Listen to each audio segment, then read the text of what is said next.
Hello, नमस्कार, जय हिंद मेरे प्यारे दोस्तों। Financial management, economics for finance, इस पूरे सब्जेक्ट को कवर करने में हमें कोई लगभग 75 क्लासेस के आसपास का टाइम लगता है और एक एक क्लास का ड्यूरेशन कोई 2.5 घंटे के आसपास है।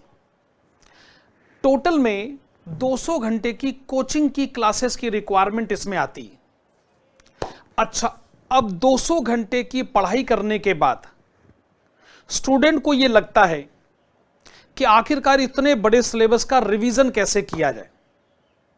अच्छा, टीचर भी यह चाहता है कि जो इतने सारे कंसेप्ट पढ़ाए गए, financial management, economics for finance में बहुत सारे थ्योरी के कंसेप्ट्स हैं और प्रैक्टिकल क्वेश्चंस भरे हुए हैं।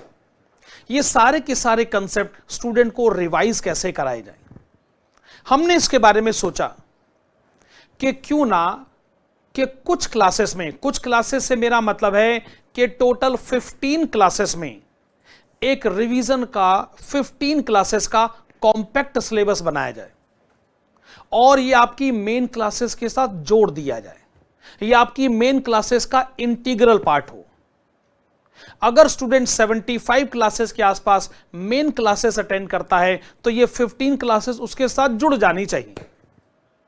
इफेक्टिवली 75 मेन क्लासेस और 15 रिविजनरी क्लासेस, 90 क्लास का ये टोटल सिलेबस निकल कर आए। स्टूडेंट्स, मैं आपको बताना चाहता हूं कि रिवीजन की इंपॉर्टेंस बहुत ज्यादा है।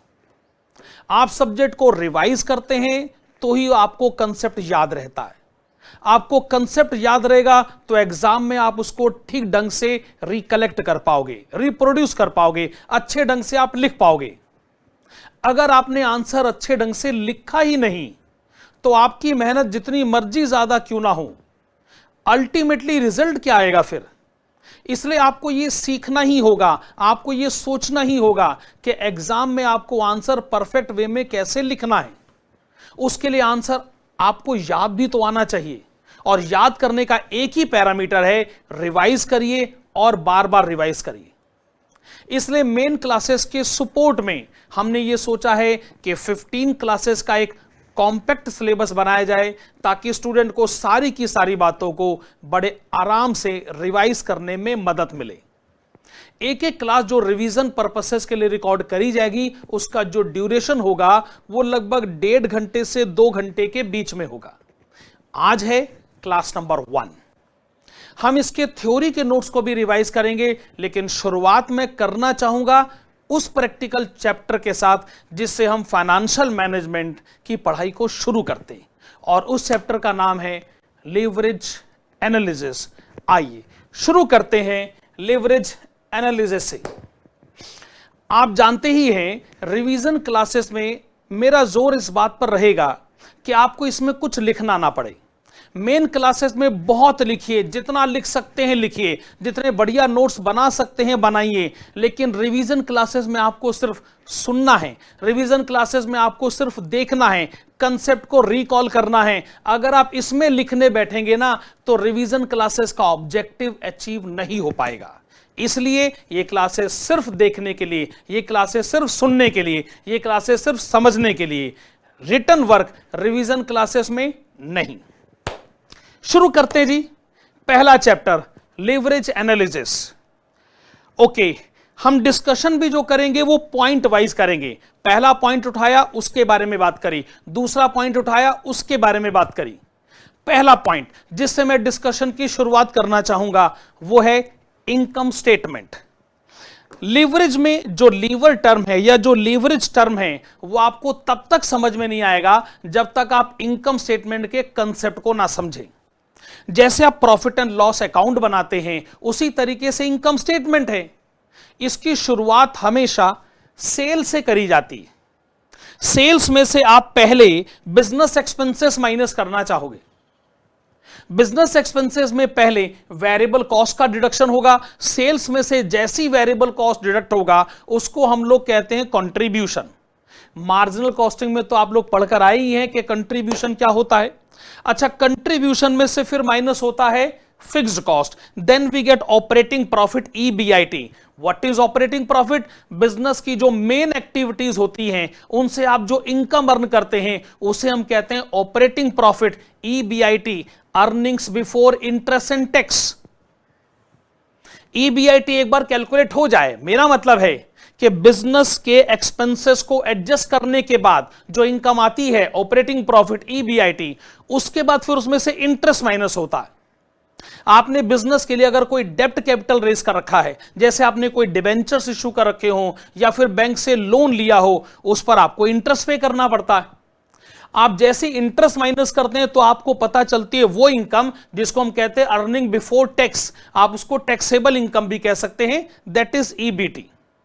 फिर आप टैक्स माइनस करेंगे तो आपको अर्निंग आफ्टर टैक्स पता चलेगा। अर्निंग आफ्टर टैक्स वो इनकम है जो शेयर होल्डर्स में डिस्ट्रीब्यूट होनी होती है, पर शेयर होल्डर्स में भी पहला नंबर तो प्रेफरेंस शेयर होल्डर्स का आएगा, इसलिए उनको दिया जाता है प्रेफरेंस डिविडेंड। और प्रेफरेंस डिविडेंड भी माइनस करने के बाद लास्ट में जो बैलेंस आपके पास आएगा, ये वो इनकम है जो अल्टीमेटली इक्विटी शेयर होल्डर्स में डिस्ट्रीब्यूट होगी। इसको कहा जाता है नेट इक्विटी अर्निंग्स या earnings available to equity share holders. और एक बार हमारे पास ये नेट इक्विटी अर्निंग आ जाए, उसको हम सीधे नंबर ऑफ इक्विटी शेयर से जैसे डिवाइड करते हैं तो अपने को पता चल जाएगा EPS। आप कह सकते हैं कि सर इनकम स्टेटमेंट हम ये पहले से जानते हैं और इनकम स्टेटमेंट अकाउंट्स में भी एक लेवल पर पढ़ाया जाता है। सवाल ये उठता है कि ये जो कंसेप्ट है लीवरेज एनालिसिस, और खास तौर पे इसमें जो टर्म यूज होता है लीवर, उसको आप कैसे सिग्निफाई करेंगे, मैं वही आपको बताने जा रहा हूं। मेन क्लासेस में तो हम ये सारी की सारी बातों को अच्छे खासे ढंग से आपको लिखवा कर भी देते हैं, लेकिन यहां पे रिटर्न वर्क पॉसिबल नहीं है। आप भी हमारा ये पॉइंट ऑफ व्यू समझेंगे। मेरे प्यारे बच्चों, ये जो लीवरेज में लीवर टर्म आता है ना, लीवर बेसिकली कैसे ऑब्जेक्ट को कहते हैं, वो ऑब्जेक्ट क्या पर्पस सर्व करता है कि छोटे से फोर्स से बड़े ऑब्जेक्ट को हिलाया जा सके। आप इसको सोचिए जैसे कि आप अपनी गाड़ी चलाते हो, आप गियर बदलते हो और इतनी भारी भरकम गाड़ी आगे चल पड़ती। इसका मतलब आपने फोर्स बड़े छोटे ऑब्जेक्ट पर लगाया, लेकिन उसका अल्टीमेट रिजल्ट क्या आया कि बहुत बड़ा ऑब्जेक्ट रिमूव हुआ या मूव वहां से हुआ। उसी कंटेक्स्ट को हम फाइनेंशियल एनालिसिस में लेकर आते हैं। फाइनेंशियल एनालिसिस में आखिरकार इसको हम कैसे कोरिलेट करते हैं, इसको समझाने के लिए आप कुछ यूं सोचिएगा।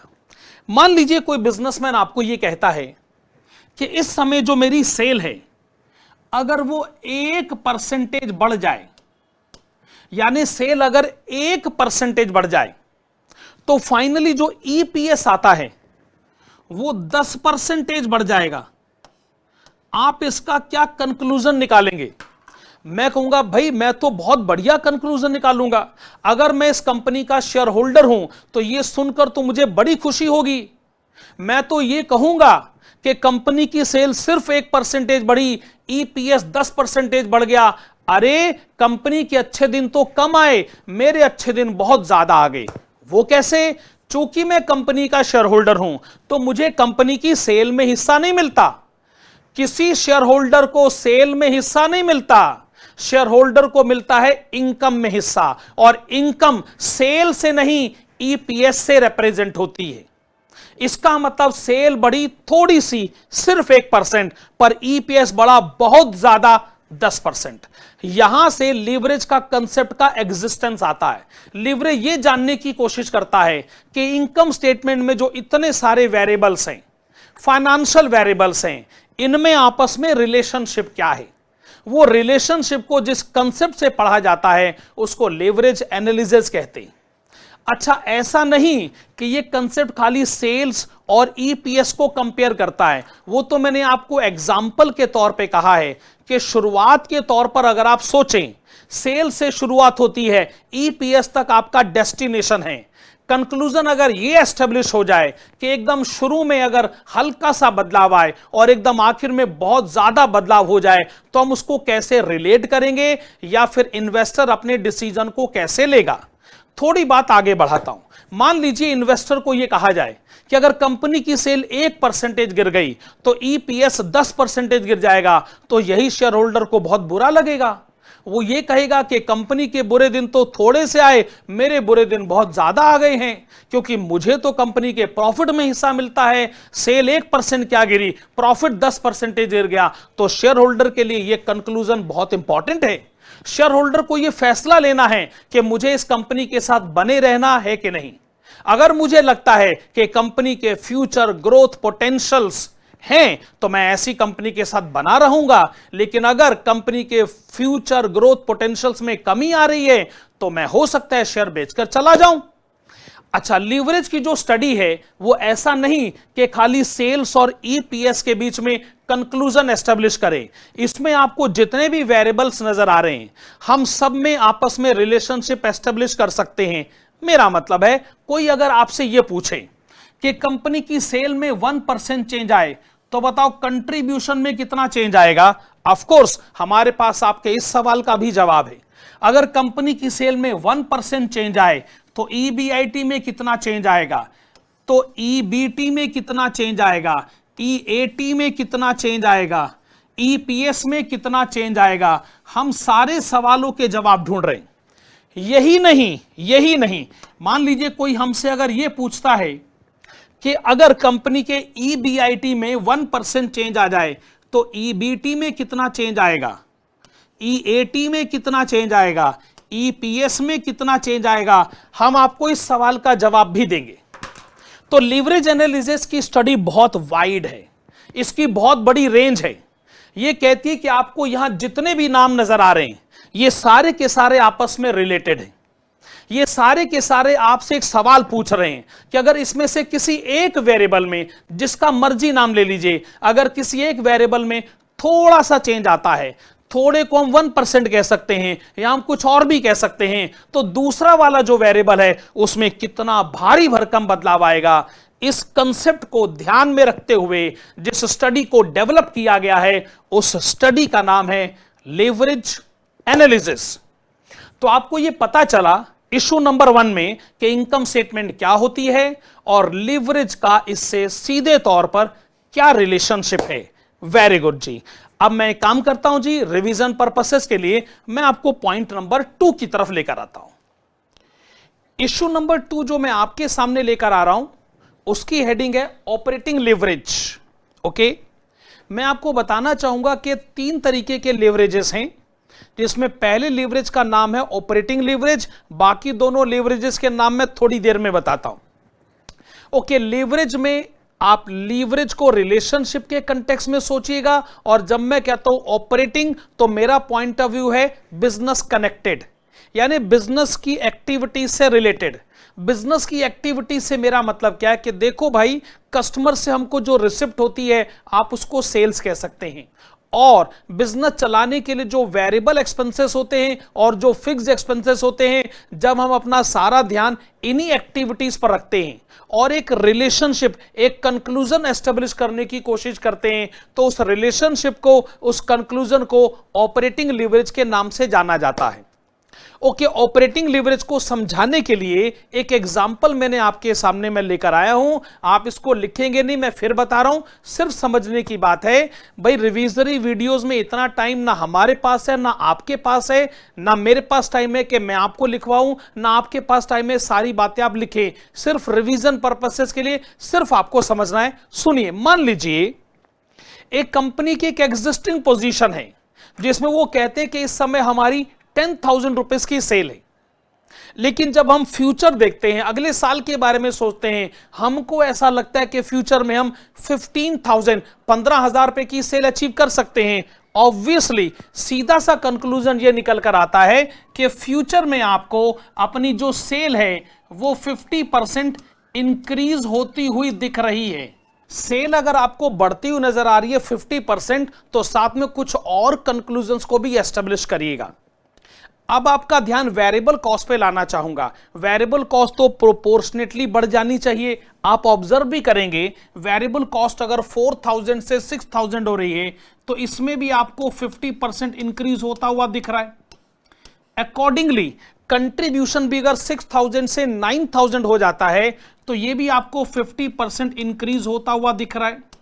आप ये कह सकते हैं कि अभी तक मेरा मतलब है सेल्स वेरिएबल कॉस्ट और कंट्रीब्यूशन, इसमें 1 to 1 का रिलेशनशिप है।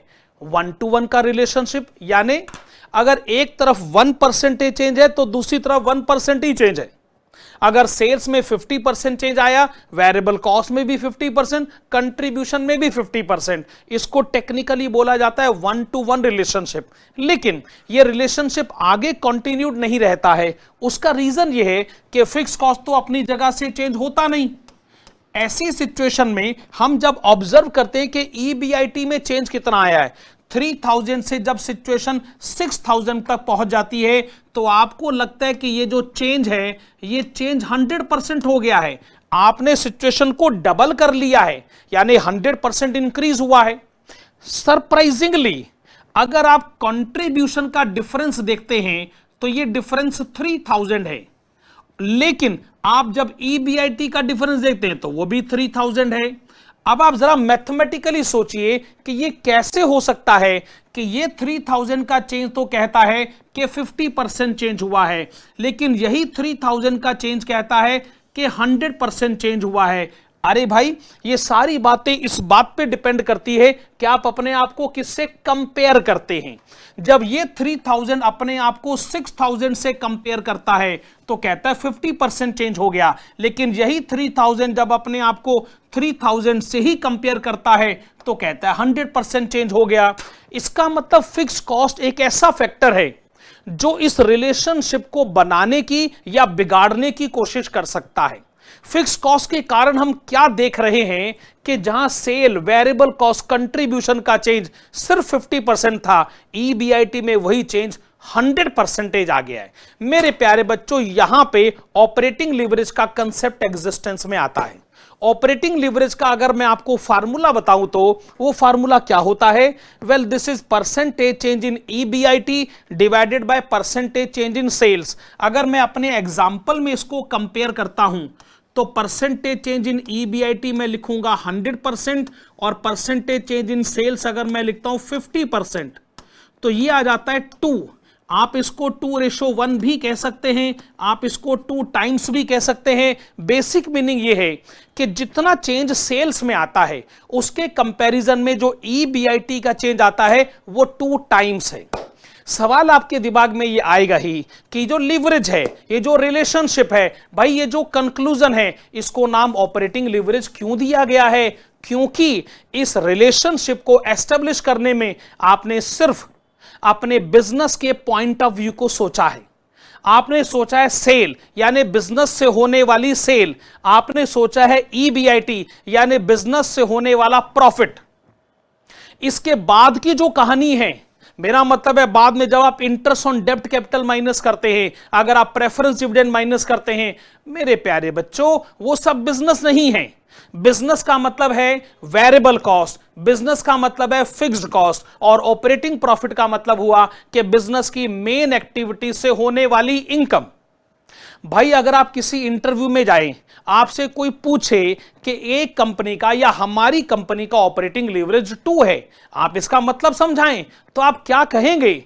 आप ये कहेंगे कि इस बिजनेस से अगर सेल 1% बढ़ जाती है तो इस बिजनेस से होने वाला प्रॉफिट, इस बिजनेस से होने वाली नेट इनकम, जिसको ऑपरेटिंग प्रॉफिट या ईबीआईटी भी कहा जाता है, वो 2% बढ़ेगा। यानी बिजनेस इनकम का जो चेंज है वो सेल के चेंज के कंपैरिजन में डबल है। अच्छा, ये जो चेंज है जरूरी नहीं कि चेंज आप पॉजिटिव सेंस में ही लें, भाई नेगेटिव सेंस में भी तो चेंज आता है। अगर आप सोचते हो कि फ्यूचर में सेल कम हो सकती है तो आप इसी कंक्लूजन को कैसे एस्टेब्लिश करेंगे? अगर ये 2 का ऑपरेटिंग लीवरेज है तो आप इसको ऐसे एस्टेब्लिश करिएगा कि अगर बिजनेस से होने वाली सेल 1% गिर जाती है तो उसी बिजनेस से होने वाला प्रॉफिट 2% गिरेगा। यानी प्रॉफिट की जो गिरावट है वो सेल के कंपैरिजन में डबल हो सकती है। मेरे प्यारे बच्चों, बढ़ता हुआ लीवरेज जितना अच्छा लगता है, घटता हुआ लीवरेज आपको उतना ही बुरा भी लग सकता है। एक बात मैं आपको और कहना चाहूंगा, ऑपरेटिंग लिवरेज कैलकुलेट करने का ये जो कंसेप्ट है बहुत बढ़िया कंसेप्ट है, बड़ा मजेदार कंसेप्ट है, लेकिन इस कंसेप्ट की प्रॉब्लम पता है क्या है कि इसको एग्जिस्टिंग सिचुएशन का सहारा चाहिए और इसको प्रोपोज सिचुएशन का भी सहारा चाहिए। यानी एक एग्जिस्टिंग सिचुएशन है और एक प्रोपोज सिचुएशन है। जब तक दो सिचुएशन हमारे सामने ना आए, हमारे पास परसेंटेज चेंज की इंफॉर्मेशन नहीं आती, अकॉर्डिंगली हम कंपैरिजन नहीं कर पाते। लेकिन एक दूसरा फार्मूला हमारे पास है, वो फार्मूला ये कहता है कि अगर आप हमको खाली एग्जिस्टिंग सिचुएशन की डिटेल बता दें तो हम वहीं से ऑपरेटिंग लिवरेज का कंक्लूजन एस्टेब्लिश कर सकते हैं। और वो अल्टरनेटिव फार्मूला क्या है? Well, this is existing contribution divided by existing EBIT. जैसे अगर मैं आपको कैलकुलेट करके बताता हूं, एग्जिस्टिंग कंट्रीब्यूशन यहां से उठाइएगा, दिस इज ₹6,000, और अगर मैं कहूं कि आप मुझे एग्जिस्टिंग ईबीआईटी बताएं, वो आप यहां से पिक करिएगा, दिस इज 3,000। तो जब आप 6,000 को 3,000 से डिवाइड करते हैं तो भी ये 2:1 ही आता है। अल्टरनेटिव फार्मूला बड़े काम का है जी। काम का किस सेंस में कि ये खाली एग्जिस्टिंग सिचुएशन को बेस बनाकर आपके सामने ऑपरेटिंग लिवरेज का रिलेशनशिप डेवलप करके देता है। लेकिन स्टूडेंट कहता है कि सर ये पहला वाला फार्मूला तो ठीक है, उसमें लॉजिक है, उसमें एक्सप्लेनेशन है, दूसरे वाले फार्मूले में काहे का लॉजिक है, काहे का एक्सप्लेनेशन है? या फिर आप एक काम करें, आप ये प्रूव करके बताएं कि जो दूसरा वाला फार्मूला है वो पहले वाले फार्मूले का ही डेरिवेशन है। मेरे प्यारे बच्चों, मैं आपको साफ तौर पे बता दूं, आपको ये डेरिवेशन कहीं मिलने वाला नहीं कि आखिरकार दूसरा वाला फार्मूला पहले फार्मूले से कैसे खींचकर बनाया गया है। लेकिन मैं आपको यह बताने जा रहा हूं, मैं अब अगली वीडियो बनाता हूं, उसमें मैं एक काम करता हूं, मैं आपको यह बताता हूं कि जो दूसरा वाला फार्मूला है वो पहले वाले फार्मूले से कैसे डिराइव किया गया है। इसके लिए चलते हैं अगली स्लाइड की तरफ। Point number 3, operating leverage original फार्मूले से शुरू करके अल्टरनेटिव फार्मूले की तरफ चलते हैं। ओरिजिनल फार्मूला कैसे अल्टरनेटिव या दूसरे फार्मूले की तरफ पहुंच जाता है। लगभग हर एक प्रैक्टिकल क्वेश्चन में इस चैप्टर में क्या होता है कि अल्टरनेटिव फार्मूले के बेस पर ही कैलकुलेशन करी जाती है, पर ओरिजिनल फार्मूले पर अप्लाई करके इंपॉर्टेंट कंक्लूजन्स एस्टेब्लिश करे जाते हैं। पर मैं जानता हूं कि ज्यादातर स्टूडेंट्स को यह नहीं मालूम है कि दूसरा फार्मूला पहले फार्मूले से कैसे डिराइव किया गया है। आइए जी इसके बारे में बात कर लेते हैं। देखो जी, आपने पढ़ा है percentage change in EBIT divided by percentage change in sales. So simple. Mathematically इसको क्या लिखा जा सकता है? जब आप कहते हो परसेंटेज चेंज इन ईबीआईटी, आप इसको मैथमेटिकली कैसे कैलकुलेट करेंगे कि जरूर आपका कोई एग्जिस्टिंग ईबीआईटी होगा और उसके कंपैरिजन में ईबीआईटी में कुछ चेंज आया होगा। तो change in EBIT divided by existing EBIT 100 से मल्टीप्लाई करें, ये इफेक्टिवली है percentage change in EBIT.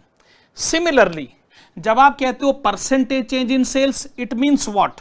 Change in sales divided by existing sales multiplied with 100। भाई 100 और 100 तो कैंसिल हो गया, तो कुल मिलाकर ये वाला स्टेप अपने को समझ में आया। देखिए उसके बाद आपको क्या करना चाहिए, इसको तो आपने एज इट इज लिखना है, change in EBIT, change in EBIT, existing EBIT, existing EBIT. लेकिन जो डिनोमिनेटर में है अगर मैं उसको आगे ले आता हूं तो रिवर्स ऑर्डर में आ जाएगा। एग्जिस्टिंग सेल जो डिनोमिनेटर के डिनोमिनेटर में है अब वो न्यूमिनेटर में चला जाएगा और चेंज इन सेल इधर आ गया। भाई इतनी मैथमेटिक्स नॉलेज तो हम सब लोगों के पास है। अब मैंने आगे की कन्वीनियंस के लिए ना इनको ना मैंने नंबर दे दिए, ये नंबर 1, ये नंबर 4, ये नंबर 3, ये नंबर 2। अब आप ध्यान से देखिएगा कि इसके अगले स्टेप को मैंने कैसे लिखा है। देखिए ये चेंज इन ईबीआईटी मैंने यहां से उठा के यहां लिखा, ऑफ कोर्स मैं ऐसा कर सकता हूं। ये चेंज इन सेल्स आप देख सकते हैं ये डिनोमिनेटर में है तो इसको मैंने यहां लिख दिया। एग्जिस्टिंग सेल को उठाकर मैं यहां से यहां ले गया और ये जो एग्जिस्टिंग ईबीआईटी है ये इंफॉर्मेशन यहां से यहां पहुंच गई। मेरे ख्याल से मैथमेटिकली ये मैंने एकदम सही काम किया है। अब मैं आपको बताना चाहूंगा कि भाई कॉस्ट मैनेजमेंट अकाउंटिंग में जो आप मार्जिनल कॉस्टिंग का चैप्टर पढ़ते हैं उसमें कंसेप्ट आता है पीवी रेशो। पीवी रेशो का जो ओरिजिनल फार्मूला होता है वो तो होता है कंट्रीब्यूशन डिवाइडेड बाय सेल्स। लेकिन आपने इसका एक दूसरा वाला फार्मूला भी पढ़ रखा होगा, और वो दूसरा फार्मूला क्या होता है? Well, this is change in profit divided by change in sales. आप ये कह सकते हो सर ये तो चेंज इन ईबीआईटी है, हमको फार्मूला याद है, वो फार्मूला था change in profit divided by change in sales, लेकिन ये ईबीआईटी है। मेरे प्यारे बच्चों, ईबीआईटी ही तो प्रॉफिट होता है। आपको कॉस्ट अकाउंटिंग में जो प्रॉफिट पढ़ाया जाता है वो प्रॉफिट और कुछ नहीं, वो ईबीआईटी ही होता है। कैसे भला? देखो भाई, बिजनेस से जो सेल होती है उसमें बिजनेस के एक्सपेंसेस माइनस कर दिए जाएं तो फिर ऑपरेटिंग प्रॉफिट ही तो आया, इफेक्टिवली वही प्रॉफिट है। कॉस्ट अकाउंटिंग में तो खाली बिजनेस रिलेटेड स्टडी होती है, उसमें तो खाली वेरिएबल और फिक्स कॉस्ट ही होते हैं, उसमें तो इंटरेस्ट ऑन डेब्ट, कैपिटल, टैक्स, प्रेफरेंस डिविडेंड, ये सब तो होता ही नहीं है। इसलिए कॉस्टिंग में जब टर्म यूज किया जाता है प्रॉफिट, तो हम इफेक्टिवली उसको ईबीआईटी के कंटेक्स्ट में ही कहना चाहते हैं। तो इसको आप ऐसे सोचेगा, change in business profit divided by change in sales, well this is equal to PV ratio. तो हमने इसको पीवी रेशो के इक्वल कर दिया। ये existing sale as it is यहां से यहां आई, और ये एग्जिस्टिंग ईबीआईटी। अब आप जानते ही हैं कि अगर पीवी रेशो को सेल से मल्टीप्लाई करा जाए, अगर पीवी रेशो को सेल से मल्टीप्लाई करा जाए तो वो कंट्रीब्यूशन के इक्वल होता है। तो देखिए, PV ratio when multiplied with existing sales it becomes existing contribution, और existing contribution divided by existing EBIT, यही तो आपका अल्टरनेटिव फार्मूला है। वेल, मैं ये नहीं कहता कि आपके एग्जाम में ऐसा कोई सवाल आता है कि भैया जरा डिराइव करके बताओ कि दूसरा वाला फार्मूला पहले वाले फार्मूले से कहां से आया। नहीं, ऐसा नहीं होने वाला है, लेकिन फिर भी स्टूडेंट को यह मालूम होना चाहिए कि असल में दूसरा वाला फार्मूला और कुछ नहीं, वो सिर्फ पहले वाले फार्मूले का एक्सटेंशन है। बस वो एक्सटेंशन जो है वो ज्यादातर स्टूडेंट को नहीं मालूम होता है, इसलिए मैंने सोचा ये एक्सटेंशन मैं आपको यहां पे करवा के दे दूं। अच्छा, मैंने आपको बताया था कि टोटल 3 तरीके के लेवरेजेस हमने पढ़ने हैं, जिसमें ऑपरेटिंग लीवरेज का कंसेप्ट और ऑपरेटिंग लीवरेज का ओरिजिनल फार्मूला, अल्टरनेटिव फार्मूला और उसका आपस में कनेक्शन, ये सारी बातें तो डिस्कस हो चुकी हैं। अब मैं आपको दूसरे लीवरेज की तरफ लेके चलता हूं, उसके लिए अगली स्लाइड पर चलते हैं। ओके, नेक्स्ट कंसेप्ट हमारे पास आया फाइनेंशियल लीवरेज। देखो, जब हम टर्म यूज करते हैं ना फाइनेंशियल लीवरेज, तो इसमें टर्म आ गया फाइनेंशियल। फाइनेंशियल का मतलब हो गया finance related expenses. Finance related expenses को आप यूं कंक्लूड करिएगा कि देखो भाई, अगर आपको बिजनेस करना है तो बिजनेस करने के लिए तो पैसे चाहिए होते हैं, और अगर आपके पास खुद के फंड्स नहीं हैं तो फिर या तो आप बोरोड फंड्स को यूज करोगे, या फिर हो सकता है कि आप प्रेफरेंस कैपिटल भी रेज करने की कोशिश करोगे। तो जब हम बोरोड फंड्स को यूज करते हैं या फिर जब हम प्रेफरेंस कैपिटल को यूज करते हैं, तो हम अपने ऊपर एक फाइनेंशियल बर्डन, एक फाइनेंशियल कमिटमेंट या ऐसा कोई एक्सपेंडिचर का बर्डन हम अपने ऊपर ले आते हैं। तो इस फाइनेंशियल बर्डन के कंटेक्स्ट में, इस फाइनेंशियल कमिटमेंट के कंटेक्स्ट में जो लीवरेज पढ़ा जाता है उसको हम लोग कहते हैं फाइनेंशियल लीवरेज। फाइनेंशियल लीवरेज की स्टडी 2 स्टेप्स में आगे बढ़ती है। पहले स्टेप में हम अपना ध्यान खाली डेब्ट कैपिटल पर रखते हैं, और दूसरे स्टेप में हम प्रेफरेंस कैपिटल को भी बीच में ले आते हैं। पहले स्टेप में मैं भी आपको यही कहूंगा कि पहले बिना प्रेफरेंस कैपिटल के पूरी सिचुएशन को समझिएगा, और बाद में मैं आपको प्रेफरेंस कैपिटल भी बीच में ले आकर इसको इनकॉर्पोरेट करके आपको बताऊंगा। पहले सिर्फ डेब्ट कैपिटल को ध्यान में रखते हुए तो सुनिएगा जी।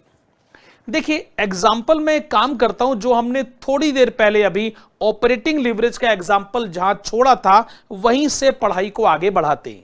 हमने तब आपको कहा था कि जो बिजनेस की ऑपरेटिंग प्रॉफिट है, यानी ईबीआईटी, एग्जिस्टिंग सिचुएशन में 3000, प्रपोज सिचुएशन में 6000, आप ये कह सकते हैं कि ये 100% इंक्रीज हो रहा है। यही एग्जाम्पल था ना, बस समझ लीजिए, हम उसी को आगे कंटिन्यू करते हैं।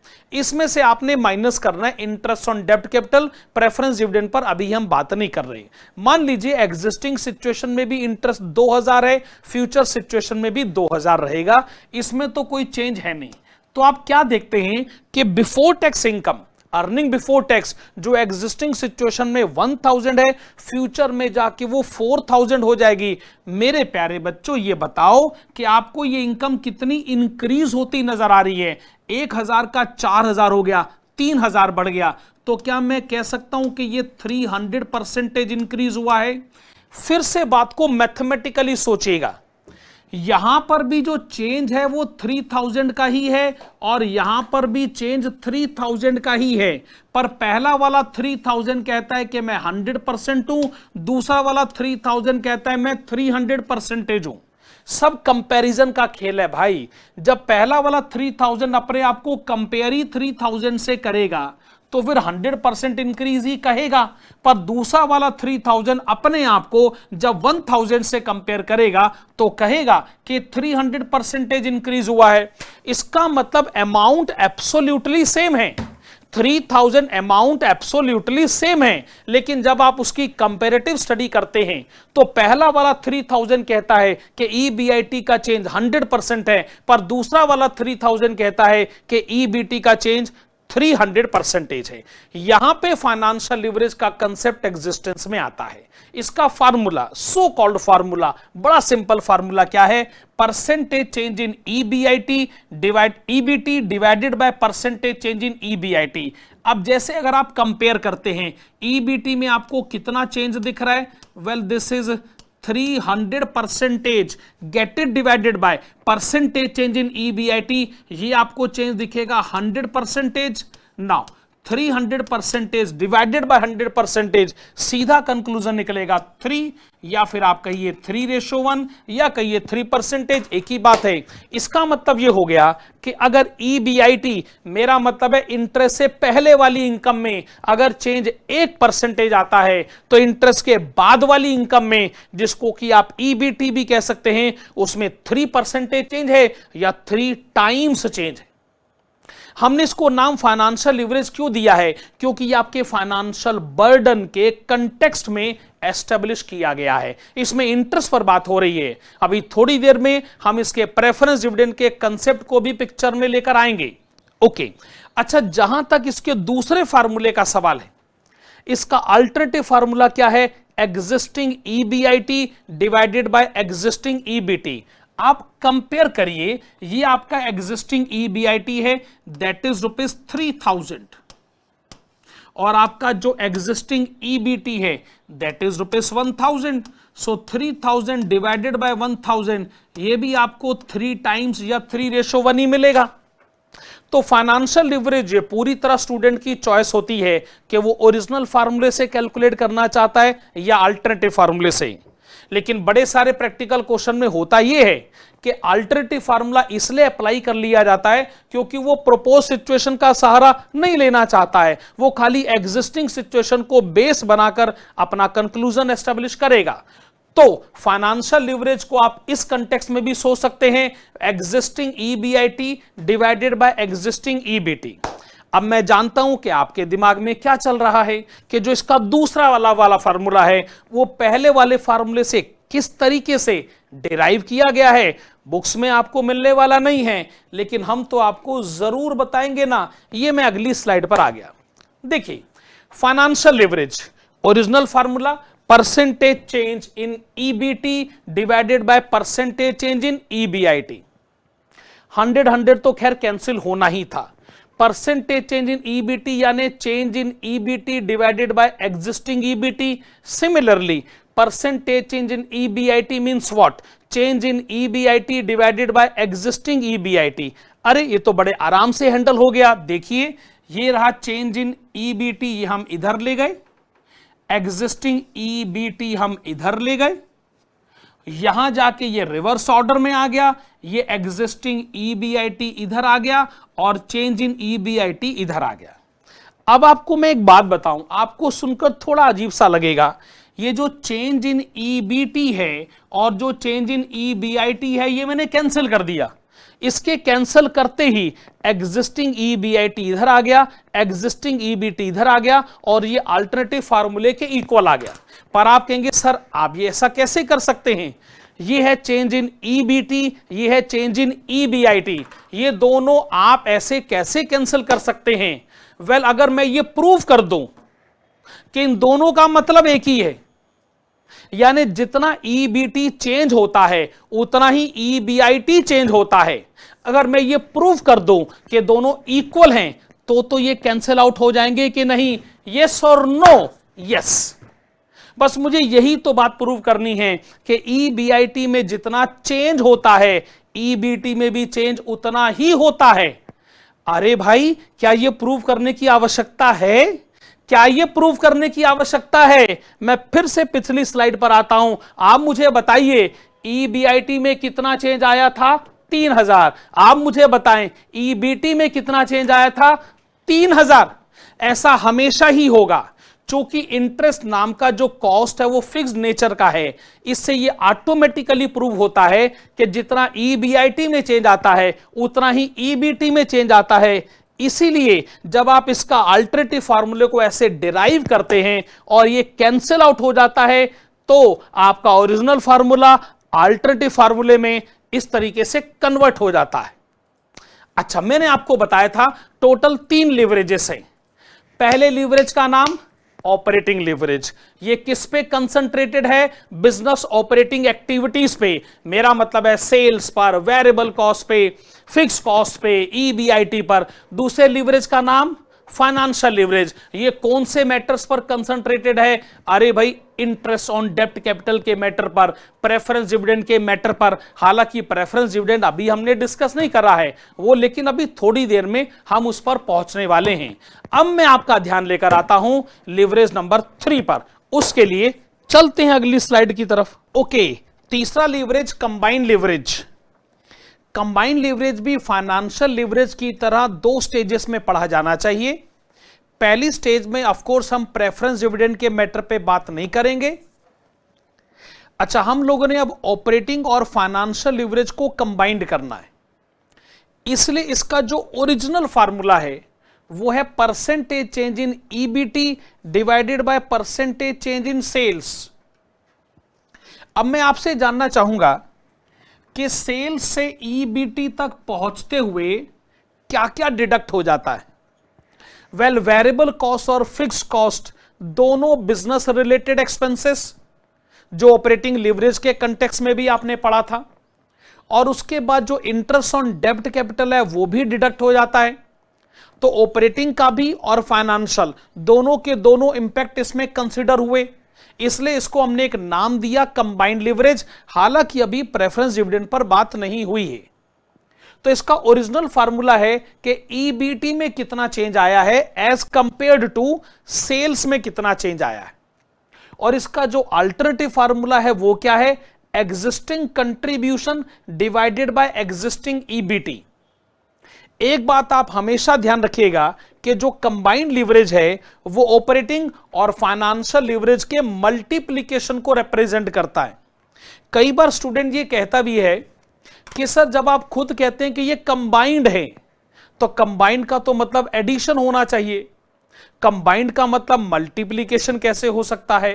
अरे सुनो भाई, अच्छा ये आपको ऑपरेटिंग लीवरेज का फार्मूला मालूम है, ये आपको कंबाइंड लीवरेज का फार्मूला मालूम है, सॉरी फाइनेंशियल लीवरेज का फार्मूला मालूम है। आप देख सकते हैं इसके अंदर ये जो एग्जिस्टिंग ईबीआईटी है, एग्जिस्टिंग ईबीआईटी ये कैंसिल आउट होता है। ऐसी सिचुएशन में ये किसके इक्वल हो जाएगा? Existing contribution divided by existing EBT. ऐसा आप तभी कर पाए क्योंकि बीच में मल्टीप्लिकेशन का साइन है। अगर ये यहां प्लस का साइन होता तो भैया ये कैसे कैलकुलेट होगा और ये कैसे इसके इक्वल बनेगा? हो नहीं पाएगा जी। हमेशा ध्यान रखिएगा कंबाइंड लीवरेज जो है वो ऑपरेटिंग और फाइनेंशियल लीवरेज का मल्टीप्लिकेशन है, एडिशन नहीं। अच्छा, एक बड़ा इंटरेस्टिंग एस्पेक्ट आपके साथ शेयर करता हूं और वो ये, इसके लिए मैं अगली स्लाइड पर आता हूं। Point number 7, how to remember these alternative formulas. भाई चूंकि आप ऐसा सोचिए कि जितने भी क्वेश्चन एग्जाम में आते हैं उसमें कैलकुलेशन तो अल्टरनेटिव फार्मूले पर ही होती है। हां, एप्लीकेशन ओरिजिनल पर आता है, यानी कोई कंक्लूजन डेवलप करना हो तो और बात है। तो मैं आपको इसको याद करने का एक वो तरीका बताता हूं जो आप कभी भूलेंगे नहीं। कंसेप्ट हो सकता है कभी आपके दिमाग से निकल जाए, लेकिन अल्टरनेटिव फार्मूला आपके दिमाग से नहीं निकलेगा। देखो, जब आप ऑपरेटिंग लीवरेज की पढ़ाई करते हैं तो आपके दिमाग में सिर्फ फिक्स्ड कॉस्ट आता है। फिक्स्ड कॉस्ट की वजह से ऑपरेटिंग लीवरेज का जो लीवरेज है वो कंसेप्ट एग्जिस्टेंस में आया है। इसलिए आप इसके फार्मूले को कुछ यूं पढ़िएगा, before fixed cost divided by after fixed cost. Fix cost से पहले वाली इनकम को बोलते हैं कंट्रीब्यूशन और फिक्स कॉस्ट के बाद वाली इनकम को बोलते हैं ईबीआईटी। अगर आप इसको ऐसे याद रखोगे ना तो कभी नहीं भूलोगे। तो आगे से कोई आपसे पूछे ना ऑपरेटिंग लिवरेज का फार्मूला क्या होता है, तो आप उसको कहिएगा before fixed cost divided by after fixed cost, यानी contribution divided by EBIT. Similarly जब आप फाइनेंशियल लिवरेज के पॉइंट ऑफ व्यू को सोचें तो चूंकि उसमें इंटरेस्ट का कंसेप्ट पढ़ाया जाता है तो आप उसको पढ़िएगा before interest divided by after interest. Before interest income को क्या बोला जाता है, ईबीआईटी, और आफ्टर इंटरेस्ट इनकम को क्या बोला जाता है, EBT. So let's compare before interest and its comparison is to be made with after interest, so EBIT divided by EBT। उसी तरीके से कंबाइंड लिवरेज, चूंकि उसमें फिक्स कॉस्ट और इंटरेस्ट दोनों की कंबाइंड स्टडी आ जाती है, तो इसके न्यूमरेटर में मैंने क्या लिखा है, before fix cost and interest, और डिनोमिनेटर में after fix cost and interest. इसका मतलब before fix cost and interest contribution के इक्वल है और after fix cost and interest EBT के इक्वल है। अब मैं ये समझता हूं कि इसके जितने अल्टरनेटिव फार्मूले अब आपके दिमाग से निकलेंगे नहीं, बस बिफोर डिवाइडेड बाय आफ्टर के प्रिंसिपल को जरूर ध्यान रखिएगा। अब एक इंपॉर्टेंट एस्पेक्ट उठाता हूं और वो ये कि लिवरेजेस के बड़े होने के या ज्यादा होने के क्या मतलब होते हैं और लिवरेजेस के छोटे या कम होने के क्या मतलब होते हैं। इसके लिए मैं अगली स्लाइड पर आता हूं। ओके, तो हाई और लो लिवरेजेस के कंसेप्ट को हम एक डायग्रामेटिक वे में समझते हैं। पहला प्रेजेंटेशन मैं ऑपरेटिंग लिवरेज के कंटेक्स्ट में आपके सामने लेकर आता हूं। लेट अस अज्यूम इस समय आपका ऑपरेटिंग लिवरेज है 5:1 और फ्यूचर में वो हो जाएगा 8:1। तो बेसिक मैसेज ये है कि आपका ऑपरेटिंग लिवरेज बढ़ रहा है, ये हाई लेवल की तरफ जा रहा है। तो जब आपका ऑपरेटिंग लिवरेज एग्जिस्टिंग सिचुएशन में 5:1 था तो आप किस तरीके के कमेंट्स देते थे कि भाई अगर यहां से अगर आपकी सेल 1% इंक्रीज हो जाए, कितनी 1%, तो जो ईबीआईटी है बिजनेस से होने वाला जो प्रॉफिट है वो 5% इंक्रीज होगा। ओके, आप एक दूसरा कंक्लूजन ये भी देते थे कि अगर यहां से आपकी जो सेल है वो 1% डिक्रीज हो जाए तो जो बिजनेस से होने वाला प्रॉफिट है, मेरा मतलब ईबीआईटी, वो 5% डिक्रीज होगा। तो चेंज के दो मतलब रहे, सेल बढ़ेगी तो उसका मतलब क्या है और सेल घटेगी तो उसका मतलब क्या है। ओके, हम ये कह रहे हैं कि आपका ऑपरेटिंग लिवरेज इंक्रीज हो गया, अब वो 5:1 नहीं, अब वो 8:1 हो गया। तो उसका पहला कंक्लूजन क्या निकलेगा कि यहां से अगर सेल इंक्रीज होती है 1% तो कंपनी का जो प्रॉफिट है, ईबीआईटी है, वो 8% इंक्रीज होगा। तो जब आप इन दोनों सिचुएशन को कंपेयर करते हैं तो आपको किस तरीके की फीलिंग आती है, आपको किस तरीके की फीलिंग आती है। आप कहेंगे सर फीलिंग तो अच्छी वाली आएगी, अच्छा ही लगेगा। इसका मतलब ये जो चेंज हुआ है ये हमारे फेवर में हुआ। इसका मतलब कंपनी का जो प्रॉफिट है, जो ऑपरेटिंग प्रॉफिट है, उसमें जो इंक्रीज होगा, उसमें जो जंप होगा वो बहुत ज्यादा होगा। लेकिन जब मैं एडवर्स सिचुएशन में सोचता हूं, मैं थोड़ा नेगेटिविटी के पॉइंट ऑफ व्यू से सोचता हूं।